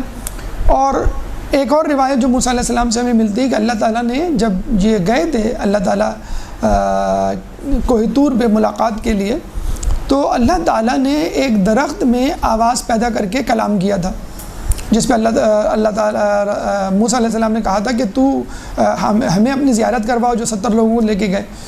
تو اللہ تعالیٰ نے کہا کہ لن ترانی، تم مجھے نہیں دیکھ سکتے۔ جو تمام مکالمہ ہوا تھا وہ ایک درخت کے وسیلے سے ہوا تھا۔ تو اب ایک تو یونانیوں کا نظریہ، ایک پھر ہندوؤں کا نظریہ، پھر ہمارے ہاں یہ روایات کہ اللہ تعالیٰ علی کے لہجے میں بات کر سکتا ہے، اللہ تعالیٰ کسی درخت کے وسیلے سے بات کر سکتا ہے۔ تو لوگوں نے یہ سوچنا شروع کر دیا کہ اللہ تعالیٰ جب اپنی آواز کسی کو دے سکتا ہے، مستعار اپنا لہجہ کسی کا لہجہ بنا سکتا ہے، تو اللہ تعالیٰ کسی شخصیت کی صورت میں کیوں نہیں آ سکتا زمین پر؟ اور جب جبرائیل آ سکتے ہیں وہی قلبی کی صورت میں مثلاً، تو اللہ تعالیٰ بھی کسی شخصیت کی صورت میں آ جائے۔ تو بس رسول اللہ اور اس کے بعد ان کے جانشین زیادہ استحقاق رکھتے ہیں کہ اللہ تعالیٰ ان کی صورت میں آئے، چنانچہ انہوں نے کہا کہ جو ہے وہ اللہ ان کی صورت میں آتا ہے۔ جیسے کہتے ہیں نا کہ بنی اسرائیل کو ضد تھی نا کہ ہمیں جو ہے اے موسیٰ ایسا بت بنا دو جس طرح ان لوگوں کے پاس ہے اور جس کی یہ عبادت کر رہے ہیں۔ تو موسیٰ علیہ السلام نے کہا کہ ابھی تو تمہارے پاؤں بھی نہیں سوکھے اور تم نے فرعون کو اپنے سامنے غرق ہوتا ہوا دیکھا، لیکن پھر بھی یہ تم عزت کر رہے ہو جس توحید کے لیے تم نے لڑائی لڑی اور جس کی وجہ سے تم پر ظلم کیے جاتے تھے اور تمہیں نجات ملی، اب تم پھر اسی توحید کو ماننے سے انکار کر رہے ہو اور شرک کی طرف واپس پلٹ رہے ہو۔ تو اس کے باوجود بھی جسے کہتے ہیں نا کہ ہمارے جو حواس خمسہ ہیں وہ ضدی ہیں، ایک بچے کی طرح ضد کرتے ہیں۔ آنکھ کہتی ہے کہ مجھے نظر آنا چاہیے خدا، کان کہتا ہے نہیں مجھے سنائی دینا چاہیے خدا، زبان کہتی ہے نہیں مجھے چکھنا چاہیے، جلد کہتی ہے مجھے چھونا چاہیے، ناک کہتی ہے نہیں مجھے سونگھنا ہے اللہ کو۔ تو دیکھنے اور سننے کی حد تک تو بہت، اور سب سے زیادہ جو ضد ہوتی ہے وہ دیکھنے کی ضد ہوتی ہے، سننے کی بھی نہیں کہ میں دیکھوں خدا کو، خدا ہے کیسا۔ تو لوگ جو ہیں اپنے طور پہ خدا بنا لیتے ہیں۔ تو اچھا پھر لوگ یہ کہتے ہیں کہ ایک دلچسپ جملہ دیکھیں، جو صحیح نظریات ہوتے ہیں بسا اوقات انہی نظریات سے غلط نظریات جنم دیے جاتے ہیں، جنم لیتے ہیں۔ جب لوگ قرآن و فطرت کی پابندی نہیں کرتے اور قرآن کو پڑھ کر صرف اپنے طور پہ سوچنا شروع کر دیتے ہیں، تو انہوں نے یہ کہا کہ دیکھیں اللہ قادر ہے، اللہ جب تمام چیزوں پر قدرت رکھتا ہے تو اللہ تعالیٰ اس چیز پہ بھی قدرت رکھتا ہے کہ رسول کی صورت میں آ جائے، علی کی صورت میں آ جائے یا امام کی صورت میں آ جائے۔ اس قسم کا ایک دلچسپ سوال جو ہے وہ حاکم شام کے سامنے آیا اور یہ پوچھا گیا ایک یہودی، ایک ایتھیسٹ نے، ملحد نے، کہ اگر آپ مجھے اس سوال کا جواب دے دیں تو میں مسلمان ہو جاؤں گا۔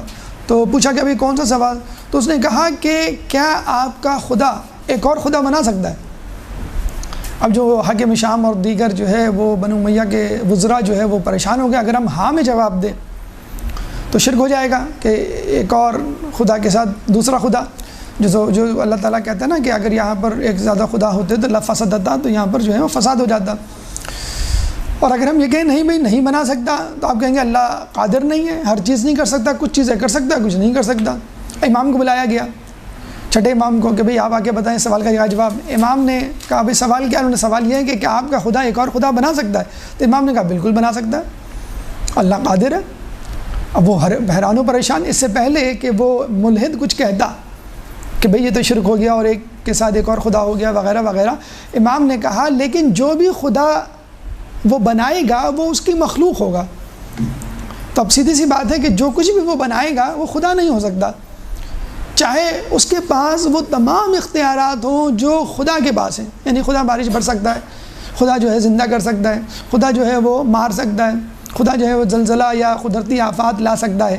تو اب اس کا مطلب کیا ہوا؟ اگر رسول اور امام کے پاس یہ تمام معجزات ہیں، تمام قدرتیں ہیں، یعنی وہ اللہ کی طرح دعا کرے یا دعا نہ بھی کریں، فقط چاہیں، کہتے ہیں نا کہ اللہ تعالیٰ کن فیکون کا جو ہے رتبہ اور مقام دے دیتا ہے اس شخص کو جو اللہ تعالیٰ کی، جسے اللہ تعالیٰ کے وہ ہاتھ بن جاتا ہے، اللہ تعالیٰ کے آنکھ بن جاتا ہے، اللہ تعالیٰ کے وہ پیر بن جاتا ہے، یعنی اللہ اس کے پیر بن جاتا ہے، اللہ اس کے ہاتھ بن جاتا ہے، اللہ اس کی آنکھ بن جاتا ہے۔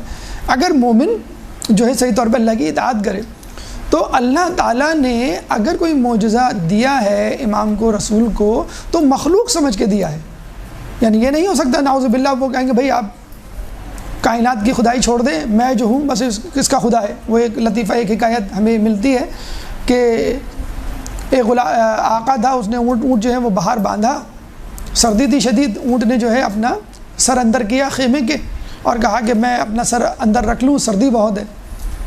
تو اس نے کہا رکھ لو، پھر کہاں گیا، پھر اس نے اپنی گردن اندر لائی اور کہا کہ میں گردن بھی اندر رکھ لوں، اندر باہر سردی بہت ہے۔ تو آقا نے کہا ٹھیک ہے رکھ لو۔ پھر وہ اپنی ٹانگیں لے کر آیا، اس نے کہا یہ بھی رکھ لوں، ہاں رکھ لو، اس نے کہا کوہان رکھ لوں، پھر دم رکھ لوں۔ پورا اونٹ جو ہے جب خیمے میں آ گیا تو اس نے مالک کو لات ماری، the camp is too short for both of us, کہ یہ خیمہ ہم دونوں کے لیے بہت چھوٹا ہے، تو تم باہر نکل جاؤ، میں اندر رہوں گا۔ تو نعوذ باللہ ایسا تو نہیں ہے کہ رسول یا امام ان معجزات کو اختیار کر کے جو کہ خدا کی قدرت سے منسوب ہیں یہ کہیں گے بس ہم خدا ہیں، ایسا نہیں ہے۔ اللہ تعالیٰ نے اگر کسی کو قدرت دی ہے، یعنی اللہ تعالیٰ دیکھیں یہ بھی کر سکتا تھا کہ موسیٰ علیہ السلام کے لیے خود دریائے نیل پاٹ دیتا اس سے پہلے کہ موسیٰ اپنا عصا پھینک دے۔ وہ صرف موسیٰ سے عصا اس لیے پھینکوایا کہ لوگوں کو اس بات کا ادراک ہو جائے، وہ اس بات کا اعتراف کریں کہ یہ معجزہ موسیٰ کی وجہ سے ہوا ہے، کسی اور کی وجہ سے نہیں۔ ورنہ وہ یہ کہہ سکتے تھے ہو سکتا ہے ہم میں سے کسی نے دعا کی ہو، موسیٰ کی وجہ سے ہوا ہے۔ اس کے باوجود بھی فرعون نے یہی کہا تھا، کیا کہا تھا فرعون نے؟ کہ یہ دریائے نیل دو حصوں میں جو بٹا ہے میری وجہ سے بٹا ہے، تاکہ میں ان کا پیچھا کروں اور ان کو ماروں۔ تو اللہ تعالیٰ نے اگر کسی امام یا کسی نبی کو کوئی محیر العقول عادت، کوئی امر، کوئی معجزہ، کوئی کرامت عطا کی ہے تو وہ اس لیے عطا کی ہے کہ لوگ ان کی قدر و منزلت کو جانیں، اور یہ ضروری ہے تاکہ لوگ ان کو امام سمجھیں۔ تو فلسفہ حلول ایک وجہ بنا۔ نمبر 2 جو وجہ ہے وہ ہے فسادی ٹولہ۔ فسادی ٹولہ یعنی وہ لوگ جو امام کے دشمن تھے اور وہ امام کی محفل میں آ کے بیٹھتے تھے، امام کی باتوں کو سنتے تھے، ان باتوں کو تروڑ مروڑ کر، جسے کہتے ہیں نا زمینی حقائق کو تروڑ مروڑ کے بیان کرتے اور حاکم وقت کے پاس جا کر کہتے وہ تو اپنے آپ کو یہ کہتے ہیں، وہ تو اپنے آپ کو یہ کہتے ہیں، آپ ان کا ایکشن لیں، یہ تو آپ کی حکومت کے در پہ ہیں، ایگزیجریٹ کر کے۔ اور اس کے بعد جو ہے وہ کچھ لوگ ایسے تھے کہ جو تھے تو امام کے ہی دشمن نہیں تھے، یعنی حکمرانی ٹولے کے پاس جا کر امام کی شکایت نہیں کرتے تھے، امام کی جان کے در پہ نہیں تھے، لیکن جسے کہتے ہیں نا کہ ایسے علماء میں، اساتذہ میں اور جو انتظامیہ میں لوگ ہوتے ہیں جن کے انڈر میں کچھ لوگ، جن کی رعیت میں کچھ لوگ ہوتے ہیں اور وہ حاکم ہوتے ہیں، ان کا ایک جسے کہتے ہیں خواب، خواہش، تمنا ہوتی ہے کہ لوگ زیادہ سے زیادہ میری طرف متوجہ ہوں اور میرا ووٹ بینک بڑھے اور میرے حلقہ احباب بڑھے اور لوگ میری بات مانیں۔ تو ان میں سے کچھ لوگ ایسے ہوتے تھے جو باہر جا کر لوگوں کو جب باتیں بتاتے تھے امام کی تو وہ ان کے گرد حلقہ بنا کر بیٹھ جاتے تھے اور اس میں وہ تھوڑی سی نمک مرچ لگا کے ایکسٹرا باتیں بھی بتاتے تھے۔ اب 10 افراد امام کی محفل سے نکلیں گے، 10 جا کر وہ باتیں بتلائیں گے، تو ظاہر سی بات ہے 10 لوگوں سے وہ یکساں طور پر متاثر ہوں گے، باقی عوام، جاہل عوام۔ تو ان میں سے اگر ایک آدمی کوئی ایڈیشنل اضافی بات بتلا دے تو لوگ کہیں گے یہ سب سے بڑا عالم ہے، اس کو ساری باتیں یاد رہ گئی، اس کو زیادہ معرفت ہے، تو لوگ اس کے پیچھے چلے جاتے تھے۔ تو غلو کا پہلو یہاں سے بھی آیا، یعنی ایک تو وہ مکتب تھا، ایک تو وہ گروہ تھا جو حکمرانوں سے پیسے لیتا تھا اور امام کے خلاف سازشیں کرتا تھا اور غلط باتیں کہ وہ آپ کے خلاف قیام کی کوششیں کر رہے ہیں، وہ جو ہیں وہ اپنے آپ کو عام آدمی سے بڑا بیان کرتے ہیں اور وہ جو ہیں خدا بن بیٹھے ہیں، اور ایک وہ ٹولہ تھا جو شہرت کا متلاشی تھا۔ تو دولت اور شہرت کے حامی افراد نے بھی غلو کی جو ہے وہ راہ ہموار کی۔ عبداللہ بن سبا خود یہی تھا کہ وہ چاہتا تھا میرا ایک حلقہ باب ہو اور میں لوگوں میں جو ہوں مشہور ہوں، تو اس نے کہا چلو بھائی میں یہ راستہ اختیار کر لیتا ہوں۔ تیسری جو وجہ تھی خود امام کے معجزات اور فضائل۔ بھائی دیکھیں نا، اگر آپ کسی شخص سے متاثر ہوں، کسی کے علم سے، کسی کے تقوی سے، تو ہمارے منہ سے بے اختیار نکلتا ہے، کیا نکلتا ہے کہ بھائی تم انسان نہیں، تم فرشتہ ہو، تم انسان نہیں، تم کچھ اور ہو۔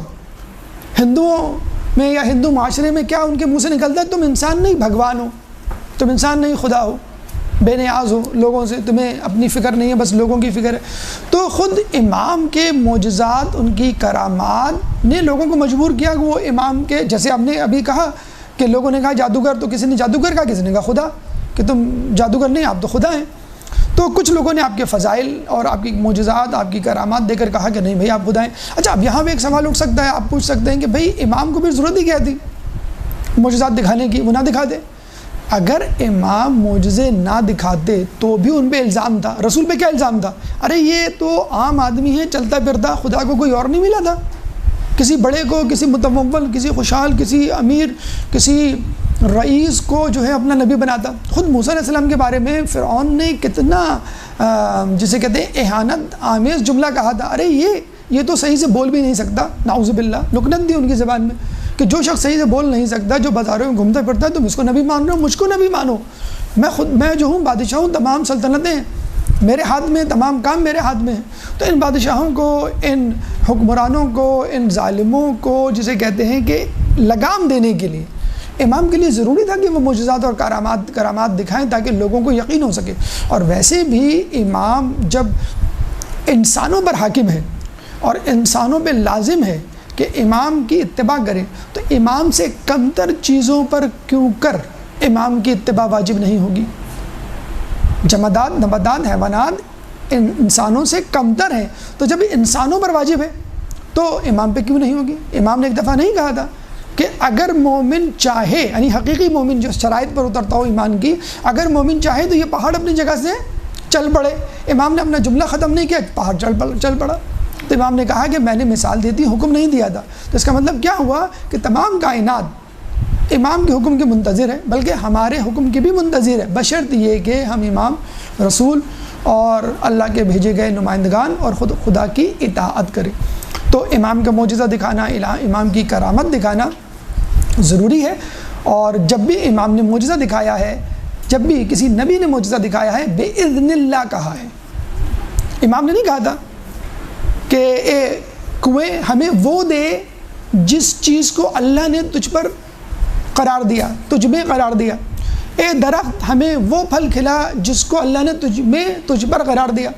لوگ بعض اوقات اعتراض بھی کرتے ہیں کہ بھئی آپ نے یہ کیسے کہہ دیا؟ امام ایک درخت سے مانگ رہے ہیں، امام ایک کنویں سے مانگ رہے ہیں، لیکن آپ دیکھیں تو کس چیز کو وسیلہ بنا رہے ہیں؟ وہ خدا کو کہہ رہے ہیں کہ جس خدا نے تجھے پانی دیا ہے وہ ہمیں دے، جس خدا نے تجھے نعمتیں دی ہیں ان کا اظہار کر، اور خدا نے جس کام کے لیے تجھے مقرر کیا ہے وہ ہمارے سامنے انجام دے۔ تو امام نے اگر معجزہ کرامت دکھائی ہے تو وہ بِإِذْنِ اللہ، عیسیٰ علیہ السلام بھی قم بِإِذْنِ اللہ کہا کرتے تھے، اٹھ جا خدا کے حکم سے، پھر وہ مردہ زندہ ہوا کرتا تھا۔ تو معجزات کرامت دکھانا اس لیے بھی ضروری ہے کہ نبی یا امام ما فوق الفطرت ہے، عام انسان میں ہوتے ہوئے، انسان گوشت پوست کا انسان ہوتے ہوئے عام انسانوں سے بالاتر ہیں اور ان کی اتباع لازم ہے۔ جب پہاڑ اور دریائے نیل اور پہاڑ امام کی اور نبی کی اتباع کر سکتے ہیں تو ہم انسان کیوں نہیں کر سکتے؟ اس کے بعد اس غلو کے کیا نتائج برآمد ہوئے، کیا ہلاکتیں، کیا مصیبتیں مسلمانوں پر اور عام معاشرے پہ نازل ہوئیں، اور اس کا سدباب کیا ہے یا اسلام کا موقف کیا ہے ان تمام غلو کی اقسام کے حوالے سے، اس کا تذکرہ ایک چھوٹے سے وقفے کے بعد ایک درود پڑھ دیں محمد والے محمد میں۔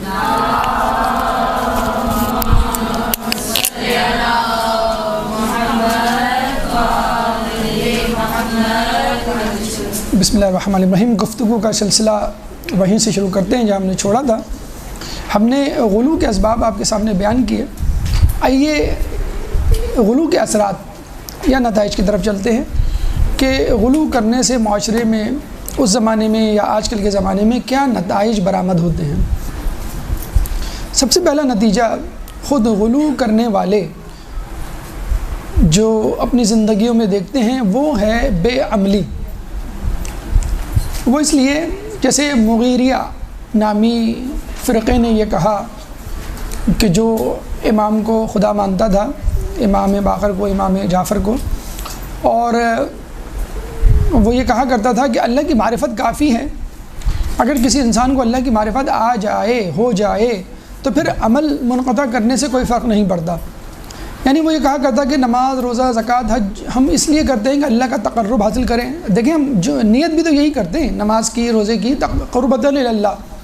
اگر کوئی یہ کہے کہ بھئی میں اللہ سے قریب ہوں پہلے ہی سے، کوئی یہ کہے کہ بھئی مجھے تقوی حاصل ہو چکا، لعلکم تتقون، تو وہ ہے یا ایھا الذین آمنوا کتب علیکم الصیام کما کتب علی الذین من قبلکم لعلکم تتقون۔ تو کوئی کہے کہ بھئی مجھے تقوی حاصل ہو چکا، میں ہوں متقی، اب مجھے روزے کی ضرورت نہیں۔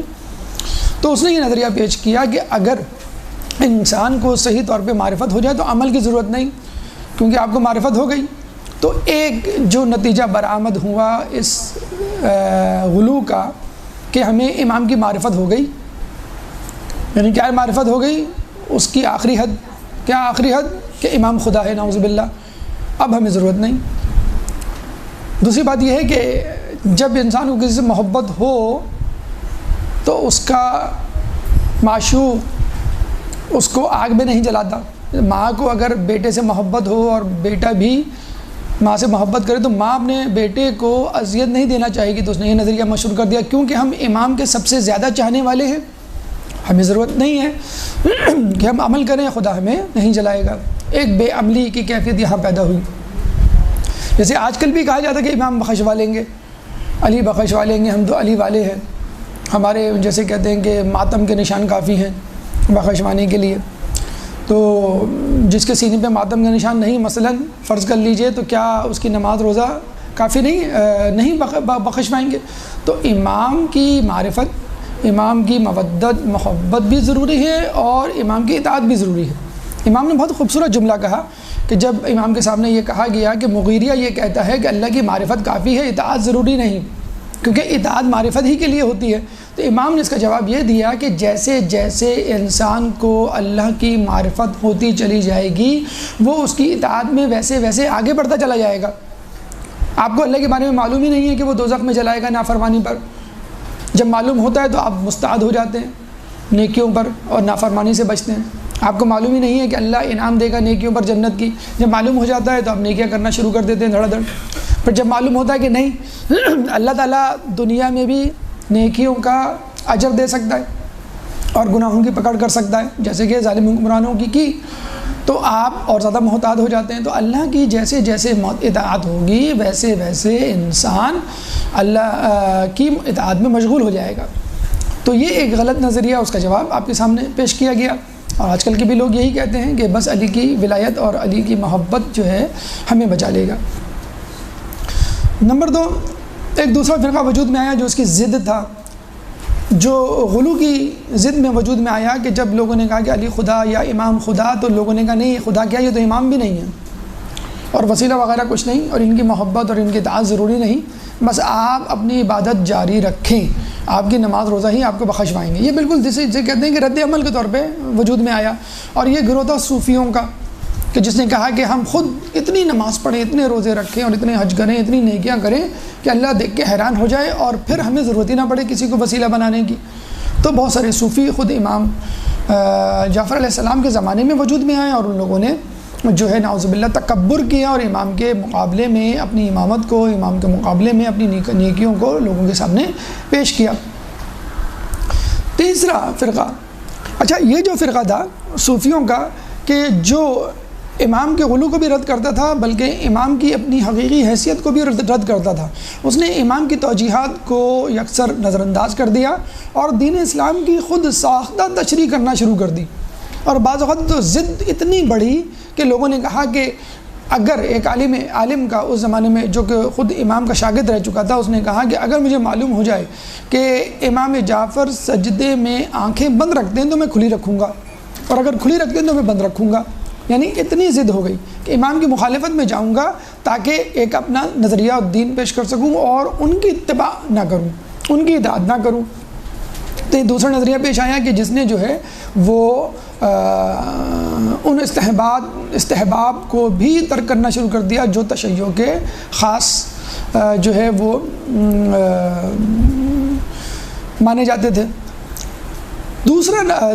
تیسرا گروہ وہ تھا جو عام عوام کا تھا، جو بہت زیادہ ان بحثوں میں الجھتا نہیں تھا، اپنے کام سے کام رکھتا تھا۔ جیسے آج کل کے زمانے میں بہت سارے لوگ مل جائیں گے، 9 to 5 جاب ہے یا کاروبار ہے، دکان ہے، صبح سے لے کے شام تک بس، اور کچھ نہیں پتہ ان کو، جو جس نے بتایا اس پہ عمل کر لیا۔ تو وہ جب دیکھتے ہیں کہ ایک بے عمل دعویٰ کرنے والے ہیں، جیسے آج کل کے بے عمل امام کا نام لینے والے، عزاداری کریں گے، مجلسیں برپا کریں گے، یا علی مدد کا نعرہ لگائیں گے، امام سے محبت کا دم بھریں گے، سب کچھ کریں گے، لیکن نماز نہیں پڑھیں گے، مثلاً حجاب نہیں کریں گے، مثلاً داڑھی نہیں رکھیں گے، مثلاً سود لینا نہیں چھوڑیں گے، وغیرہ وغیرہ۔ تو یہ ایک دوسرا گروہ اتنا سخت کہ اس نے دنیا کو ترک کر دیا اور عیسائیوں کی طرح روحانیت کو اپنا لیا، یہ بھی بہت سخت تھا۔ تو عام عوام دونوں گروہوں کو دیکھ کر متنفر ہو گئی کہ بھئی یہ کیسے شیعہ ہیں، یہ کیسے امام کے ماننے والے ہیں جو امام کی اطاعت نہیں کر رہے، اور یہ کیسے لوگ ہیں کہ جنہوں نے نہ صرف امام کو بلکہ اسلام کے اصل شعار کو چھوڑ دیا، دنیا کو چھوڑ دیا، اور فقط عبادت میں لگے ہوئے ہیں، نہ ان کو جو ہے بیوی بچوں کی فکر ہے، نہ خاندان کی، نہ اپنے روزگار کی، نہ کسی چیز کی۔ تو یہ بھی ہم سے نہیں ہو سکتا۔ تو انہوں نے کہا کہ دین کی کوئی ضرورت ہی نہیں ہے۔ اور پھر جس طرح عیسائیوں نے روحانیت کو رد کیا اور عام عیسائی اپنے آپ کو ملحد کہنے میں ایک فخر محسوس کرتا ہے، اس طرح مسلمانوں میں بھی ایک گروہ وجود میں آ گیا جو یہ کہتا ہے کہ بھئی دین میں بہت زیادہ گہرائی میں نہیں جانا چاہیے۔ تو آج کل کا جو عام مسلمان ہے وہ دینداروں کی وجہ سے، اکثریت دینداروں کی وجہ سے مذہب سے متنفر ہے۔ امام نے جو ایک جگہ فرمایا ہے کہ لوگوں نے ہمارے بارے میں ایسی باتیں مشہور کی کہ جس نے حکمرانوں کو ہمارے اوپر ظلم پر مجبور کیا اور لوگوں کو ہم سے متنفر کیا، لوگ ہم سے الٹا دور ہو گئے بجائے اس کے کہ ہمارے قریب آتے کہ یہ ایسے ہیں تو ان کے امام کیسے ہوں گے۔ کہتے ہیں کہ ہمارے لیے باعث زینت بنو، باعث پشیمانی شرمندگی نہ بنو۔ تو جب آپ ہی خدا کے اطاعت گزار نہیں ہوں گے، اسلام پر عمل پیرا نہیں ہوں گے، تو لوگ کہیں گے پھر ان کے امام بھی ایسے ہی ہوں گے، خدا نخواستہ۔ تو یہ 3 گروہ وجود میں آئے ان غلو کی تشہیر کی وجہ سے اور ان غلو کی سرایت کر جانے کی وجہ سے۔ اب آئیے کہ اسلام کا کیا موقف ہے، یا اس غلو کا سدباب یا علاج کیا ہے۔ ایک درود پڑھ دے محمد والے محمد میں۔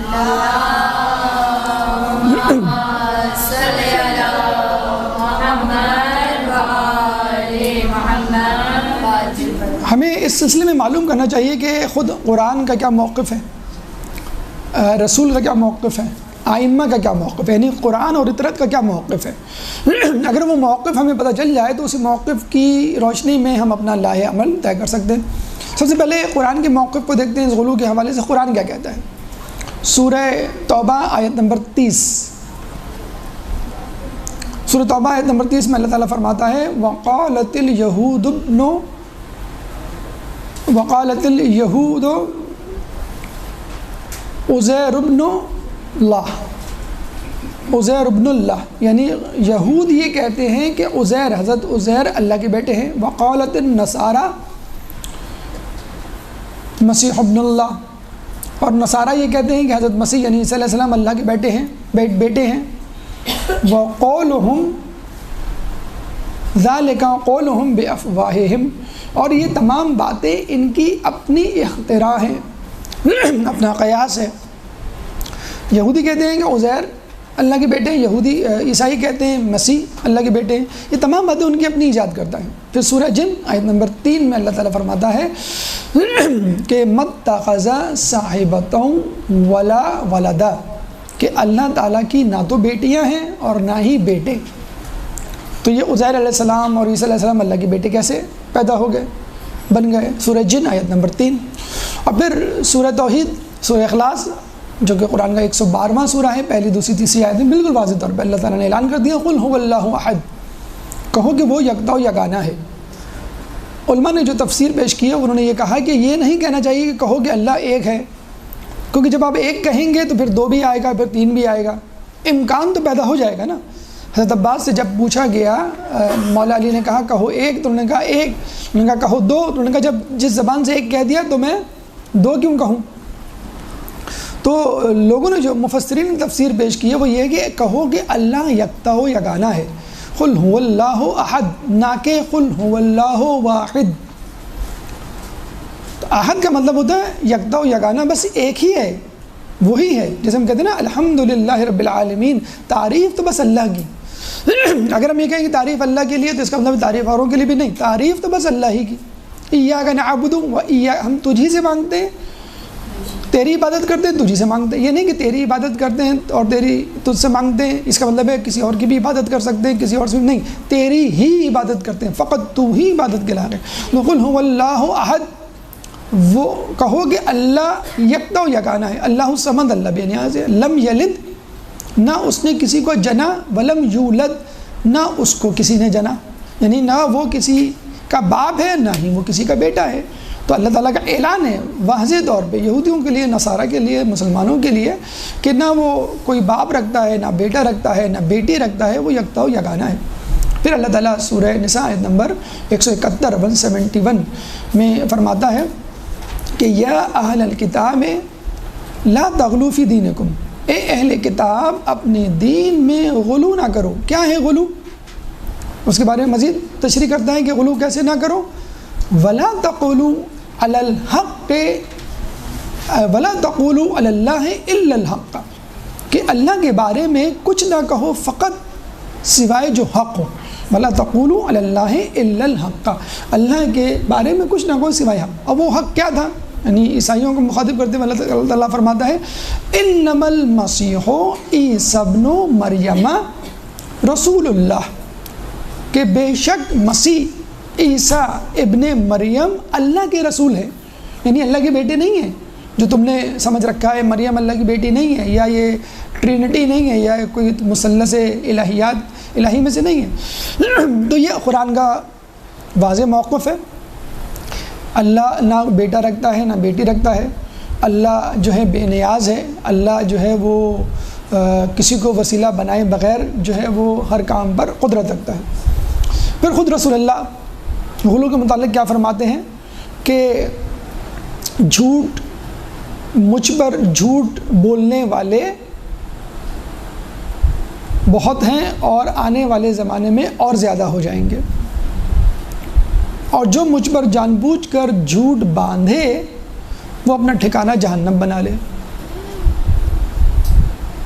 یعنی آپ پہ جھوٹ باندھنے کا مطلب ایسی بات آپ سے منسوب کرنا جو آپ نے نہیں کی، یا آپ نے کوئی بات کی ہو اس کی تردید کرنا، تکذیب کرنا، تنقید کرنا اس پر، اس کو رد کرنا نعوذ باللہ جو آپ نے کی ہو۔ اور یہ اسی حدیث سے ملتی جلتی ہے کہ جس نے فاطمہ کو ناراض کیا اس نے مجھے ناراض کیا، جس نے مجھے ناراض کیا اس نے اللہ کو ناراض کیا، جس نے اللہ کو ناراض کیا وہ اپنا ٹھکانہ جہنم میں بنا لے۔ کیوں؟ کہ جناب سیدہ ایک بات کہیں گی اور اس کی تکذیب کی جائے گی، اس کو جھٹلایا جائے گا، تو بس جو جھٹلائے وہ اپنا ٹھکانہ جہنم میں بنا لے۔ تو جو ہم پر جان بوجھ کر افطرا باندھے وہ اپنا ٹھکانہ جہنم بنا لے۔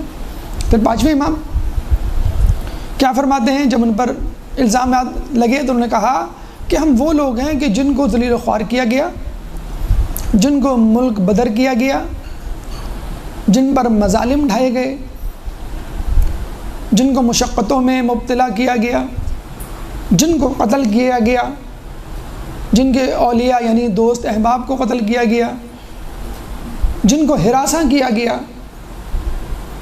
اور اب ہم اپنے خون پر جو مطلب پریشان ہے، یعنی ہمیں کبھی بھی کسی بھی وقت قتل کر دیا جائے گا، ہمارے چاہنے والے، اور اب ہم پر جھوٹ باندھنے والے جھوٹ باندھتے ہیں تاکہ حکمرانوں سے تقرب حاصل کریں اور لوگوں کو ہم سے متنفر کریں۔ یعنی جب حکمرانوں کو جا کے جھوٹی سچی باتیں اور مخلوط قسم کی باتیں، من گھڑت باتیں، افراد و تفرید پر مشتمل باتیں بتلائیں گے تو حکمران ہمارے خلاف ایکشن لیں گے اور ہمارا گھیرا تنگ کر دیں گے حیات کا ہمارے آس پاس، اور ہم پہ مزید مظالم ڈھائیں گے۔ اور جب عام آدمی جب ہمارے بارے میں عجیب و غریب قسم کی باتیں سنے گا تو وہ کہے گا یہ کیسے لوگ ہیں، یہ تو صحیح لوگ نہیں ہیں، مثلا خدا اگر کوئی کہہ دے گا تو وہ کس طرح، یا نیچے اگر لے گیا کہ بھئی وہ تو جادوگر ہے نعوذ باللہ، یا عام آدمی ہماری طرح مقابل اتباع نہیں ہے، تو ایک آدمی جو ہے وہ ہم سے متنفر ہو جائے گا۔ پھر آئیے امام جعفر علیہ السلام کے پاس، وہ کیا چھٹے امام اپنے زمانے کے غلو کے متعلق فرماتے ہیں۔ امام نے بڑی شدت سے اس کی مذمت کی ہے، ملامت کی ہے، بلکہ قتل کا بھی فتویٰ دیا، اور جہاں ممکن ہو سکا اس کی تصحیح بھی کی ہے۔ یعنی جب انہوں نے دیکھ لیا سمن بکمن عمین والا معاملہ ہے تو قتل کا یا لعنت ملامت کا جو ہے وہ طریقہ اپنایا، اور جہاں دیکھا کہ ہاں سافٹ کارنر موجود ہے اور یہ تھوڑا سا پریشان ہے، یہ ہمیں سمجھ نہیں سکا، تو اس کی تصحیح کی ہے۔ تو امام نے جو ہے مذمت کی ایسے لوگوں کی، اور واضح طور پہ اعلان کیا جو غلو فی الدین کرتے ہیں اور جان بوجھ کے کرتے ہیں، ان کے بارے میں کیا کہا، کتنا سخت جملہ ہے کہ غالی، خدا کی قسم، خدا کی قسم کھاتے ہوئے کہا کہ خدا کی قسم غالی یہود و نصاراؤ مشرکوں مجوسیوں سے بدتر ہے۔ اب بتائیں کیا رہ گیا؟ مشرکوں سے بدتر، مجوسیوں سے بدتر، یہودیوں نصارہ سے بدتر، اب کیا ایسی قوم ہے جس سے وہ بدتر قرار دیں؟ اور پھر ایک عجیب جملہ کہا جو بہت ضروری ہے آج کل کے ماحول میں سمجھنے کے لیے، جب آپ لوگوں کو غلو سے بچائیں گے اور علی اللہ اور ائمہ کو خدا کہنے سے بچائیں گے، تو لوگ آپ پر مقصر کا دعویٰ وہ کریں گے، الزام لگائیں گے، تم جو ہے تقصیر کرتے ہو، تم جو ہے وہ امام کو گراتے ہو، جیسے غالی، ہم ان کو غالی کہتے ہیں، وہ ہمیں مقصر کہتے ہیں کہ تم جو ہے گرانے والے ہو۔ تو امام نے کہا کہ اگر غالی اور ایک مقصر میرے پاس آئے پلٹ کر تو میں غالی کو قبول نہ کروں گا، مقصر کو قبول کر لوں گا۔ تو لوگوں نے کہا بھائی اس کی کیا وجہ ہے؟ یعنی ایک غالی اور ایک مقصر دونوں چاہتے ہیں کہ وہ آپ کی صحبت میں بیٹھیں اور اپنے اپنے نظریات پر قائم ہیں وہ دونوں۔ تو امام نے کہا میں غالی کو تسلیم نہیں کروں گا۔ دیکھیں کیوں نہیں تسلیم؟ اچھا امام سے پوچھا گیا کیوں، ایسا کیوں؟ آپ اس کو قبول کر رہے ہیں، غالی کو نہیں قبول کر رہے۔ تو امام نے کہا کہ سنیں، بہت اچھا جواب ہے امام کا، غالی نماز، روزہ، زکوٰۃ، حج ترک کچھ کر چکا ہوتا ہے اور وہ اپنی عادت کے برخلاف خدا کی اطاعت پر نہیں آئے گا، جبکہ مقصر کو جب ہماری معرفت ہو جائے گی تو وہ اپنی اطاعت میں بڑھ جائے گا۔ بھئی دیکھیں غالی ہے، اس کو امام کے بارے میں معلوم تھا کہ آپ امام ہیں، جبھی تو اس نے تجاوز کیا۔ بھئی آپ مرحلہ نمبر 2 پر آئیں گے تو پھر 3 پر جائیں گے نا، جو 1 پر ہے مرحلے پر تو وہ 2 مرحلے پر آیا ہی نہیں ہے۔ تو غالی وہ ہوتا ہے جو امام کو سمجھ چکا ہوتا، اب اس میں وہ ٹاپ اپ ایڈیشن کر رہا ہوتا ہے۔ تو جب وہ ایڈیشن کرتا ہے تو کہتا ہے کہ بس امام خدا ہے، امام کے ہاتھ ہی میں سب کچھ ہے، تو بس مجھے نماز روزے کی کیا ضرورت، امام کی محبت مجھے بچا لے گی، ولایت علی ہمیں بچا لے گی، بس اطاعت کی ضرورت ہی نہیں ہے۔ اس کے بعد مقصر کے بارے میں آئے جو ذرا سا کم گردانتا ہے، تو اس کا مطلب ہے وہ امام کی معرفت ابھی حاصل نہیں کر پایا ہے، اسی لیے وہ امام کو نہیں پہچانتا۔ لیکن جب ان کو امام کی معرفت کروا دی جائے گی تو پھر وہ مستعد ہو جائے گا۔ جیسے ہم خدا کی جیسی جیسی ہماری معرفت بڑھتی ہے ہم اور زیادہ مستعد ہوتے چلے جاتے ہیں۔ کیوں؟ ہمارے امام ہم سے زیادہ عبادت کرنے والے، ہم سے زیادہ متقی پرہیزگار، کیوں کہ وہ اللہ کی معرفت ہم سے زیادہ رکھتے ہیں۔ اس طرح اصحاب رسول میں، اصحاب امام میں جو لوگ رسول کی یا امام کی اطاعت کیا کرتے تھے اس لیے کیا کرتے تھے کہ وہ ہم سے زیادہ معرفت رکھتے تھے، یا آج کل جو لوگ امام کی اطاعت کرتے ہیں اسی لیے رکھتے ہیں کہ وہ معرفت زیادہ رکھتے ہیں۔ تو جو اطاعت نہیں کر رہا، جو مقصر ہے، وہ اس لیے نہیں کر رہا، اس کی معرفت نہیں، معرفت ہو جائے گی تو انشاءاللہ، اور اگر خود امام کی زبان مبارک سے معرفت ہو جائے تو کیا کہنے، تو وہ اطاعت کی طرف آ جائے گا۔ جبکہ یہ شخص غالی اطاعت کی طرف آ کر بھاگ چکا ہے، فرار حاصل کر چکا ہے، اطاعت سے منہ موڑ چکا ہے، یہ اپنی عادت پر چھوڑ کر اب خدا کی اطاعت پر نہیں، کیونکہ اس کو عادت ہو گئی ہے۔ ابھی بھی آپ دیکھ لیں بہت سارے وائرل کلپس ہوتے ہیں، بہت افسوس کے ساتھ کہنا پڑتا ہے، لوگ علماء پر، مجتہدین پر اور مراجعین پر جو ہے وہ انگلی اٹھا رہے ہوتے ہیں، بڑے فخر سے کہہ رہے ہوتے ہیں کہ ہمیں جو ہے علماء کی ضرورت نہیں ہے، ہم جو ہے وہ اپنے باپ داداؤں کے دین پر ہیں اور ہمارے ماں باپ نے جو سکھایا ہے ہم اسی پر چلیں گے۔ تو آپ یہ بتلائیے، آپ کے ماں باپ، باپ دادا اگر علماء مجتہدین گزریں تو فبیہا، بہت اچھی بات ہے، لیکن اگر نہیں گزریں تو کیا علماء آپ کے باپ دادا رشتہ داروں سے زیادہ عالم نہیں ہے؟ تو ایک آدمی کو کس کی تقلید کرنی چاہیے، کس کی بات ماننی چاہیے؟ عالم کی بات ماننی چاہیے۔ تو امام نے کہا کہ یہ جو ہے مقصر جو ہے وہ ہماری طرف جو ہے وہ آ جائے گا اور ہماری معرفت حاصل کر لے گا، جب معرفت حاصل کر لے گا تو جو اطاعت بھی کر لے گا۔ اس کے بعد امام کے سامنے ایک شخص نے یہ کہا کہ لوگ آپ کو خدا کہتے ہیں، اور قرآن کی اس آیت سورہ انبیاء آیت نمبر 26-27 کو جو ہے وہ دلیل بنا کر پیش کرتے ہیں، هو الذی فی السماء الہ وفی الارض الہ، کہ جو کچھ آسمان میں ہے خدا وہاں پہ خدا ہے، اور جو زمین ہے وہاں پہ بھی خدا ہے۔ تو لوگوں نے کہا کہ بھئی آسمان پہ بھی خدا ہے اور زمین پر بھی خدا ہے، یعنی اس کا ترجمہ یوں ہونا چاہیے کہ آسمانوں پر بھی خدا موجود ہے اور زمینوں پر بھی خدا، جو آسمانوں پر ہے وہی دنیا میں ہے۔ تو لوگوں نے کہا کہ نہیں، آسمان میں بھی ایک خدا ہے اور زمین میں بھی ایک خدا ہے، یعنی ایک خدا آسمان کا فرسٹ فلور اور ایک گراؤنڈ فلور اس کا خدا۔ تو فرسٹ فلور کا خدا وہ ہے جس کو اللہ کہتے ہیں، اور گراؤنڈ فلور یا زمین کا خدا وہ ہے جس کو ہم امام کہتے ہیں۔ تو آسمانوں کا اور زمین کا خدا الگ الگ ہیں، جیسے ہندوؤں کے، جیسے یونانیوں کے بارش کا خدا الگ ہوتا ہے، زلزلوں کا خدا الگ ہوتا ہے، سورج ایک الگ خدا، چاند الگ خدا۔ تو انہوں نے ڈپارٹمنٹس بنا دیے، مکان کے حوالے سے ڈپارٹمنٹس بنا دیے انہوں نے۔ تو اچھا، ایک شخص نے یہی کہا، ایک اور کہا کہ کچھ لوگ آپ کو رسول کہتے ہیں۔ تو امام نے دونوں کے مقابلے میں ایک ہی قسم کا تقریباً جواب دیا کہ ہم فقط اللہ کی مخلوق ہیں، ہمیں اللہ کا بندہ کرو، اور جو ہمیں اس عبودیت کے درجے سے نیچے گرائے گا وہ ہم پر ظلم کرے گا، اور خدا کی اس کے اوپر لانا دو۔ ایک اور جگہ ملتا ہے کہ کچھ افراد جو ہے وہ امام کے حوالے سے گفتگو کر رہے تھے کہ امام خدا ہیں، امام رسول ہیں، اور اس قسم کی بحث جاری ہے۔ وہ فقط ایک ڈسکشن کر رہے تھے کہ لوگوں میں اس قسم کی گفتگو ہو رہی ہے۔ تو کہتے ہیں امام نے یہ جملہ سنا تو وہ کمرے سے باہر آئے اپنے، اور رضا کے بغیر، اور جسے کہتے ہیں کہ سر پہ کچھ نہیں، اور وہ غصے اور جلال کی حالت میں، یا گھر سے باہر نکلے بغیر جوتے کے غصے کی حالت میں، جیسے کہ آدمی عجلت میں ایمرجنسی میں باہر نکلتا ہے۔ امام نے کہا کہ ہمیں جو ہے وہ نیک بندہ رہنے دو۔ انہوں نے قرآن کی جسے کہتے ہیں کہ وہ آیت بھی پڑھی، بل عباد مکرمون، کہ وہ تو فقط اللہ کے نیک بندے ہیں، لا یسبقونہ بالقول، اور وہ اپنے قول میں بھی سبقت نہیں کرتے۔ یعنی جب قول میں سبقت نہیں کرتے تو عمل میں کیسے سبقت کریں گے؟ سورہ انبیاء آیت نمبر 26 اور 27 یہ ہے آیت۔ اس سے پہلے جو والی آیت تھی اس کا نشان اس وقت ہمیں یاد نہیں، لیکن یہ جو آیت ہے بل عباد مکرمون، یہ سورہ انبیاء آیت نمبر 26 اور 27، کہ وہ تو بس اللہ کے بندے ہیں اور اپنے قول میں سبقت نہیں کرتے، اور وہ وہی کرتے ہیں جن کا ان کو حکم دیا جاتا ہے، بے امرہ، وہ وہی کرتے ہیں جن کا ان کو حکم دیا جاتا ہے۔ ایک اور جگہ ہمیں روایت ملتا ہے کہ ایک شخص امام کے ساتھ بیٹھا ہوا تھا، امام نے کہا کہ میرے لیے وضو کا پانی تیار کرو۔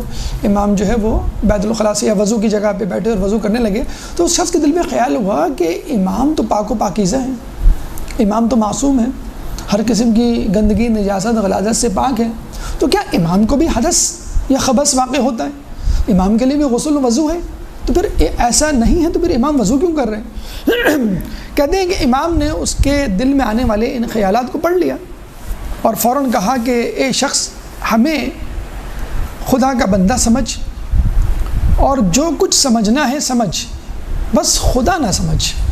یعنی اگر تو چاہتا ہے ہمیں کچھ زیادہ سمجھنا تو سمجھ، خدا نہ سمجھ، ہمیں اللہ کا بندہ سمجھ، ہمیں خدا نہ سمجھ، اس کے علاوہ جو کچھ سمجھنا ہے سمجھ۔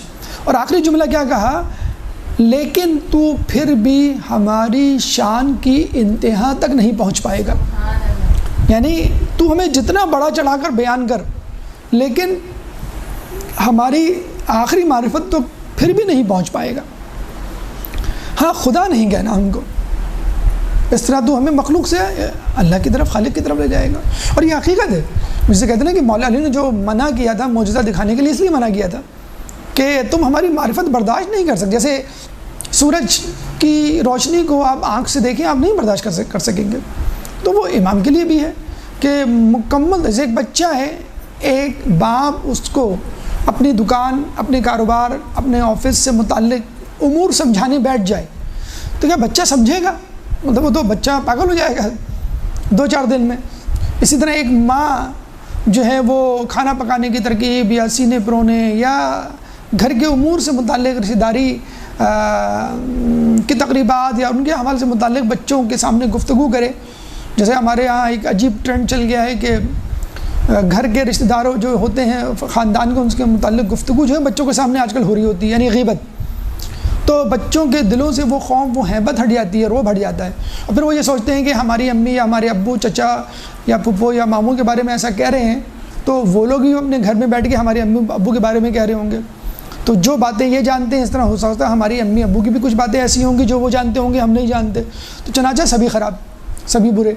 تو وہ متہم پھر کیا ہے، وہ ایک بے راہ روی گمراہی کی روش پہ چل پڑتا ہے. تو اسی طرح اگر امام مکمل طور پہ، یہ تو ایک مثال ہو گئی، امام مکمل طور پہ اپنی معرفت کروانے بیٹھ جائیں تو ہم معرفت نہیں حاصل کر سکتے. چنانچہ جتنی معرفت انہوں نے کروائی، اور معرفت یہی ہے، جب کسی نے پوچھا تو امام آپ ہیں کیا، جب کہا گیا کہ آپ خدا، لوگ آپ کو خدا سے ملاتے ہیں، رسول سے ملاتے ہیں، پھر پوچھا گیا تو امام پھر آپ ہیں کیا؟ تو امام نے کہا کہ ہم اللہ تعالیٰ کے خزانہ دار ہیں. جیسے ایک خزانچی ہوتا ہے نا جس کو مقرر کیا جاتا ہے، وہ بادشاہ کی اجازت کے بغیر آپ کو نہیں دیتا، یعنی دیتا وہی ہے. ہر حقیقت میں بادشاہ کا حکم اس کے پیچھے پوشیدہ ہوتا ہے. ہم اللہ تعالیٰ کے خزانہ دار ہیں اور علم کا سرچشمہ ہیں، اور اللہ تعالیٰ نے آسمان کے نیچے زمین کے اوپر ہماری اطاعت واجب کر دی ہے. بس اتنی سی بات. یعنی ہم علم کے خزانہ ہیں، ہم نعمتوں کے خزانہ ہیں، اور ہماری اطاعت واجب ہے، اور اللہ کے خزانہ دار ہیں، اللہ کے علم کے حامل ہیں. اپنی طرف سے کسی علم کو جو ہے لوگوں تک نہیں پہنچاتے. اچھا، یہ جو شخص تھا وضو کرنے کے دوران جو ہے اس کے دل میں جب یہ خیال آیا اور امام نے اس کے خیالات کو پڑھ لیا، تو امام نے کیا کہا کہ تو مثال بھی دی کہ دیوار کو اتنا بلند نہ کر کہ وہ گر جائے. اور پھر یہ کہا کہ ہمیں اللہ کا بندہ سمجھ، اور اگر سمجھنا ہے تو سب کچھ سمجھ، خدا نہ سمجھ، لیکن اس کے باوجود تو ہماری شان میں آگے نہیں بڑھ پائے گا. اور ایک حدیث پر اپنی گفتگو کو ہم ختم کرتے ہیں کہ دیکھیے امام کے دور میں کتنی جرت اور بے باکی سے امام کے ساتھ ایسی باتیں منسوب کی جاتی تھیں کہ جو امام نے نہ کہی ہوتی تھی نہ کی ہوتی تھی. تو کہتے ہیں کچھ لوگ امام کے گھر پر آئے تو امام نے اپنے ایک صحابی سے پوچھا، بڑی خوبصورت حدیث ہے، تھوڑی سی طویل ہے، اس کا خلاصہ ہم آپ کے سامنے پیش کرتے ہیں تو آپ جان جائیں گے کہ کس طرح لوگ جو ہے وہ جہالت کا شکار ہو کر امام سے جھوٹ باندھتے. کچھ لوگ امام سے ملنے کے لیے آئے. امام نے اپنے صحابی سے پوچھا کہ کیا تم ان لوگوں کو جانتے ہو؟ تو صحابی نے کہا کہ میں جانتا تو نہیں، لیکن یہ وہ لوگ ہیں کہ جو ہر کسی کی بات پر یقین کر لیتے اور پوچھتے بھی نہیں کہ ایسا کیوں، کیسے اور کس نے کہا. تو امام نے اس میں سے ایک شخص کو بلایا اور پوچھا کہ تم کیا لینے آئے ہو؟ کہیں گے ہم نے سنا ہے کہ آپ بڑی اچھی حدیثیں بیان کرتے ہیں. انہوں نے کہا کہ تم مجھے جانتے ہو؟ کہیں گے نہیں، ہم آپ کو نہیں جانتے. امام بڑے حیران ہوئے. صحابی نے امام سے کہا کہ امام یہ ہر شخص سے حدیث قبول کر لیتے، یعنی چاہے وہ جھوٹا ہو چاہے وہ سچا ہو. آپ کی بھی شہرت سن کر آ گئے، ان کو یہی نہیں معلوم کہ آپ ہیں کون. تو امام نے کہا کہ اچھا یہ بتاؤ، یعنی اس سے پہلے کہ میں تمہیں کچھ حدیثیں سناؤں، یہ بتاؤ کہ تمہارے پاس کچھ ہے سنانے کو. جس طرح ہم اپنے اسٹوڈنٹ سے پوچھتے ہیں کہ بھئی کچھ سناؤ سبق، کیا یاد کیا تھا پچھلی کلاس میں، تو اسٹوڈنٹ وہ سبق سناتا ہے تو ہم اس کا لیول دیکھ کر پھر اس سے بات کرتے ہیں اور آگے کی جو ہے وہ گفتگو کرتے ہیں. تمہید اسی حساب سے باندھتے ہیں جو اس کو علم ہوتا ہے. جس کو 10 تک گنتی آتی ہوگی اس سے ہم 11-12 کی یہ جو ہے وہ گردان شروع کریں گے. تو اس کو جس کو 1 اور 2 نہیں آتا یا ABC نہیں آتی، ہم Z تک کیسے پہنچے. تو پہلے تو انہوں نے وہ کی جسے کہتے ہیں بہانہ بازی. تو امام نے کہا نہیں، تم سنا دو تاکہ ہمیں معلوم تو ہو تمہیں کیا معلوم ہے. تو اس نے سنانا شروع کیا. اس زمانے کے مشہور بزرگ کا نام لیا اور یہ کہا کہ اس نے یہ کہا ہے کہ امام جعفر نے فرمایا کہ شراب کے علاوہ ہر قسم کی نبید حلال ہے. حالانکہ نبید بھی ایک طرح کی یا نبیذ بھی ایک طرح کی شراب ہے. تو امام نے کہا کہ شراب کے علاوہ ہر قسم کی نبید حلال ہے. اور پھر یہ بھی کہا، امام نے کہا اچھا اور کیا فرمایا ہے. تو اس نے کہا کہ امام جعفر نے فرمایا. اچھا، امام جعفر سامنے کھڑے ہیں، اس کو یہ نہیں پتہ یہ امام جعفر ہیں، اور بڑے مزے سے کہہ بھی رہا ہے کہ ہمیں فلاں بزرگ میں آؤ. وہ بزرگ بھی بڑے معتبر، ان کا نام آپ کو کتابوں میں مل جائے گا. ان کے بزرگ یعنی کہ انہوں نے یہ فرمایا کہ نبید جو نہ پیے وہ بدعتی ہے، یا قسم کی شراب جو نہ پیے وہ بدعتی ہے. جو جریس، ایک قسم کی مچھلی جو کہ بغیر چھلکے والی ہوتی ہے، نہ کھائے وہ بھی بدعتی، اور جو موضوعوں پر مسا نہ کرے وہ بھی بدعتی. امام جعفر نے فرمایا. اچھا، امام نے کہا کہ اچھا اور؟ تو اس نے کہا کہ امام نے کہا کہ فلاں اور فلاں امیر المومنین نے فرمایا کہ فلاں اور فلاں اگر کوئی کہے کہ مجھ سے کمتر ہیں تو میں اسے کوڑے لگواؤں گا. کہیں گے اچھا اور فرماؤ اور کہو. تو انہوں نے کہا اس شخص نے یہ بھی کہا کہ امام جعفر فرماتے ہیں فلاں اور فلاں کی محبت ایمان کی علامت اور فلاں اور فلاں کی نفرت کفر کی علامت. امام نے کہا اچھا اور کہو. اس نے کہا کہ امام جعفر نے فرمایا حضرت علی جنگ نہروان کے موقع پر سوچ رہے تھے کاش میں ینبع نامی نخلستان میں ہوتا اور جنگ نہروان میں نہ جاتا، جنگ جمل میں نہ جاتا. اسی وجہ سے وہ جنگ نہروان میں نہیں گئے. یہ حالانکہ اس سے ملتی جلتی یزید کے حوالے سے روایت تو نہیں، تاریخی بات یزید کے حوالے سے ملتی ہے. اس نے یہ کہا کہ کاش میں نخلستان میں ہوتا، بلکہ وہ نخلستان میں تھا کہ دیکھو میرے ساتھی جو ہیں وہ دھوپ میں جنگ کے جو ہیں وہ نشتر اور تیر کے جو ہیں وہ زخم سہ رہے ہیں، اور یہاں میں بیٹھ کے سائے میں درختوں کے پھل سے لطف اندوز ہو رہا ہوں نخلستان میں بیٹھا. تو یہ اس سے ملتی جلتی روایت جو علی کے لیے مشہور کر دی. علی نے کہا کہ کاش میں ینبع میں ہوتا، جمل اور نہروان میں نہ ہوتا، اور وہ اس لیے نہروان میں نہیں گئے. اچھا یہ امام جعفر نے فرمایا. کہنے اچھا اور کیا فرمایا امام جعفر نے؟ کہ امام جعفر نے فرمایا جنگ جمل کے دوران امیر المومنین نے حسن حسین کو دیکھ کر کہا کہ میں ہلاک ہو گیا. حسن حسین نے کہا آپ کیسے ہلاک ہوئے؟ کہیں گے دیکھو کتنا خون بہہ گیا. تو حسن حسین نے کہا کہ آپ کو معلوم نہیں تھا کتنا خون بہے گا؟ کہیں گے ہاں مجھے معلوم تھا، لیکن اتنا نہیں معلوم تھا کہ بات اس حد تک آگے بڑھ جائے گی. اور اس کے بعد جنگ صفین میں امیر المومنین نے فرمایا، بلکہ فرمایا کیا وہ جنگ صفین کو یاد کر کے مطلب روتے تھے جنگ صفین کے بعد، اور کہتے تھے کہ یا اللہ جنگ صفین میں ہمارے مقابل آنے والوں کو اور ہم کو جنت میں یکجا کر دے، جمع کر دے. اب آپ دیکھیے یہ حدیثیں جو ہے کس میتھوڈولوجی کے تحت اور کس نظریات کے تحت ایک باقاعدہ ایک سازش، ایک پلان نظر آتا ہے کہ اہل تشیع کے خلاف ایک محاذ اور جھوٹ گڑھنا تاکہ لوگ جو ہے کنفیوز ہو جائیں. ہوتا یہی ہے نا، اگر ایک آدمی کہے بھائی یہ چیز اچھی ہے، دوسرا آدمی کہے یہ غلط ہے، تو ہم کیا کہتے ہیں؟ ارے چھوڑ دو، احتیاط کرو. تو ایک کہتا ہے کہ بھئی علی امام، ایک کہتے ہیں علی امام نہیں، کہیں گے علی کو چھوڑ دو، بس علی کو ایک صحابی مانو مثلا. تو امام نے کہا کہ اچھا، تو جب یہ باتیں اپنی جو ہے لغویات وہ پوری کر دی، امام نے کہا اچھا تو لکھ. اس نے قلم اٹھایا، لکھنا شروع کیا. کہیں گے آپ کا نام؟ کہیں گے میرا نام. چھوڑ کیا کرے گا پوچھ کے. اچھا اس نے پھر پوچھا بھی نہیں، پلٹ گئے. کہیں گے ہاں لکھوائیے. تو امام نے کہا لکھ. اب دیکھیے امام نے جو ہم نے ابھی کہا کہ امام نے اس سے پوچھا کہ بھئی تمہیں کیا معلوم ہے، اور جب استاد کسی شاگرد سے پوچھتا ہے تو اس لیے پوچھتا ہے تاکہ وہ بیک گراؤنڈ نالج کو دیکھتے ہوئے اس سے متعلق ریلیٹڈ ریلیونٹ متعلق بات کرے. تو امام نے دیکھی کتنی خوبصورت حدیث لکھوائی. کہیں گے دیکھ لکھ. اس نے لکھنا شروع کیا کہ اللہ تعالیٰ نے جسموں کو پیدا کرنے سے 2000 سال قبل ان کی روحوں کو پیدا کیا، اور ان روحوں کو ہوا میں ساکن کیا، جو ایک دوسرے سے شناسہ تھی. آج بھی وہ روحیں ایک دوسرے سے شناسہ ہیں، اور جو ایک دوسرے سے دور تھیں یعنی متنفر تھیں، وہ بھی آج ایک دوسرے سے دور اور متنفر ہیں. اور جو ہم اہل بیت پر جھوٹ باندھے گا اس کا ٹھکانہ جہنم ہوگا، اور جو ایسا کرے گا وہ دجال پر عنقریب ایمان لے آئے گا، اور اگر دجال پر ایمان نہیں لایا تو قبر میں دجال پر ایمان لے آئے گا. اس کو عادت ہوگی نا جھوٹ کی. تو دجال کیا ہے؟ ایک جھوٹا شخص ہوگا. دجال دجل سے نکلا ہے. دجل یعنی مکر و فریب، کہ وہ ایک ہاتھ میں جو ہے وہ ایک طرف اس کی نہر ہوگی، ایک طرف آگ ہوگی، اور لوگوں کو اپنی اتباع پر مجبور کرے گا. جو اتباع کریں گے اس کو نہر میں سے سیراب کرے گا، جو نہیں کریں گے نافرمانی کریں گے اس کو آگ سے. حالانکہ الٹا ہوگا، آگ میں ڈالے جانے والا شخص دیکھے گا میں تو باغ میں ہوں اور نہر سے سیراب ہو رہا ہوں، اور جو نہر یا باغ میں ڈالا جائے گا وہ بعد میں پتہ چلے گا کہ وہ تو آگ دی. تو جو ہم پہ جھوٹ افطرا باندھے گا اللہ تعالیٰ اس کو جہنم رسید کرے گا. اور ایسا شخص یعنی عنقریب جھوٹے کے سردار یا دجل و فریب کرنے والے دجال پر ایمان لے آئے گا. تو یہ امام کا قول اس شخص کے لیے آخر میں جو کلام آخر کے طور پہ آپ سے بات کی جانی چاہیے وہ یہ کہ دیکھیے ظلم کی بہت ساری اقسام ہیں.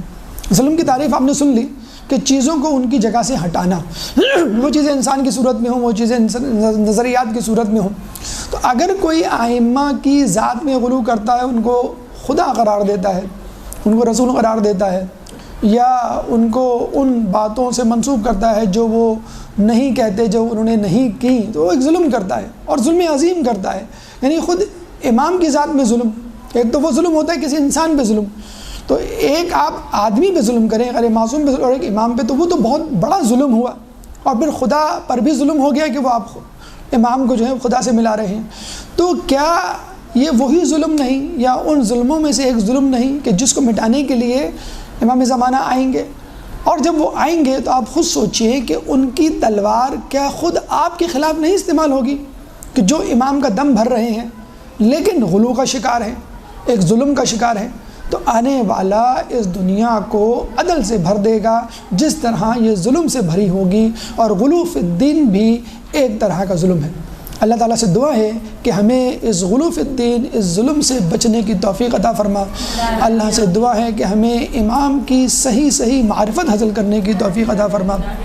جو پریشان حال ہیں ان کی پریشانیوں کو دور فرما، جو بے روزگار ہیں ان کو رزق حلال عطا فرما، جو بیمار ہیں ان کو شفاء کلی عطا فرما، جو زندان میں ہیں ان کو رہائی عطا فرما، جو رشتوں کے انتظار میں ہیں ان کے لیے مناسب رشتوں کا انتظام کر، جو دنیا میں جہاں جہاں ظلم و ستم کا شکار ہیں ان سے ظلم و ستم کو دور فرما، امام کے ظہور میں تعجیل فرما، ہمیں ان کے انصار و اعوان میں شامل فرما۔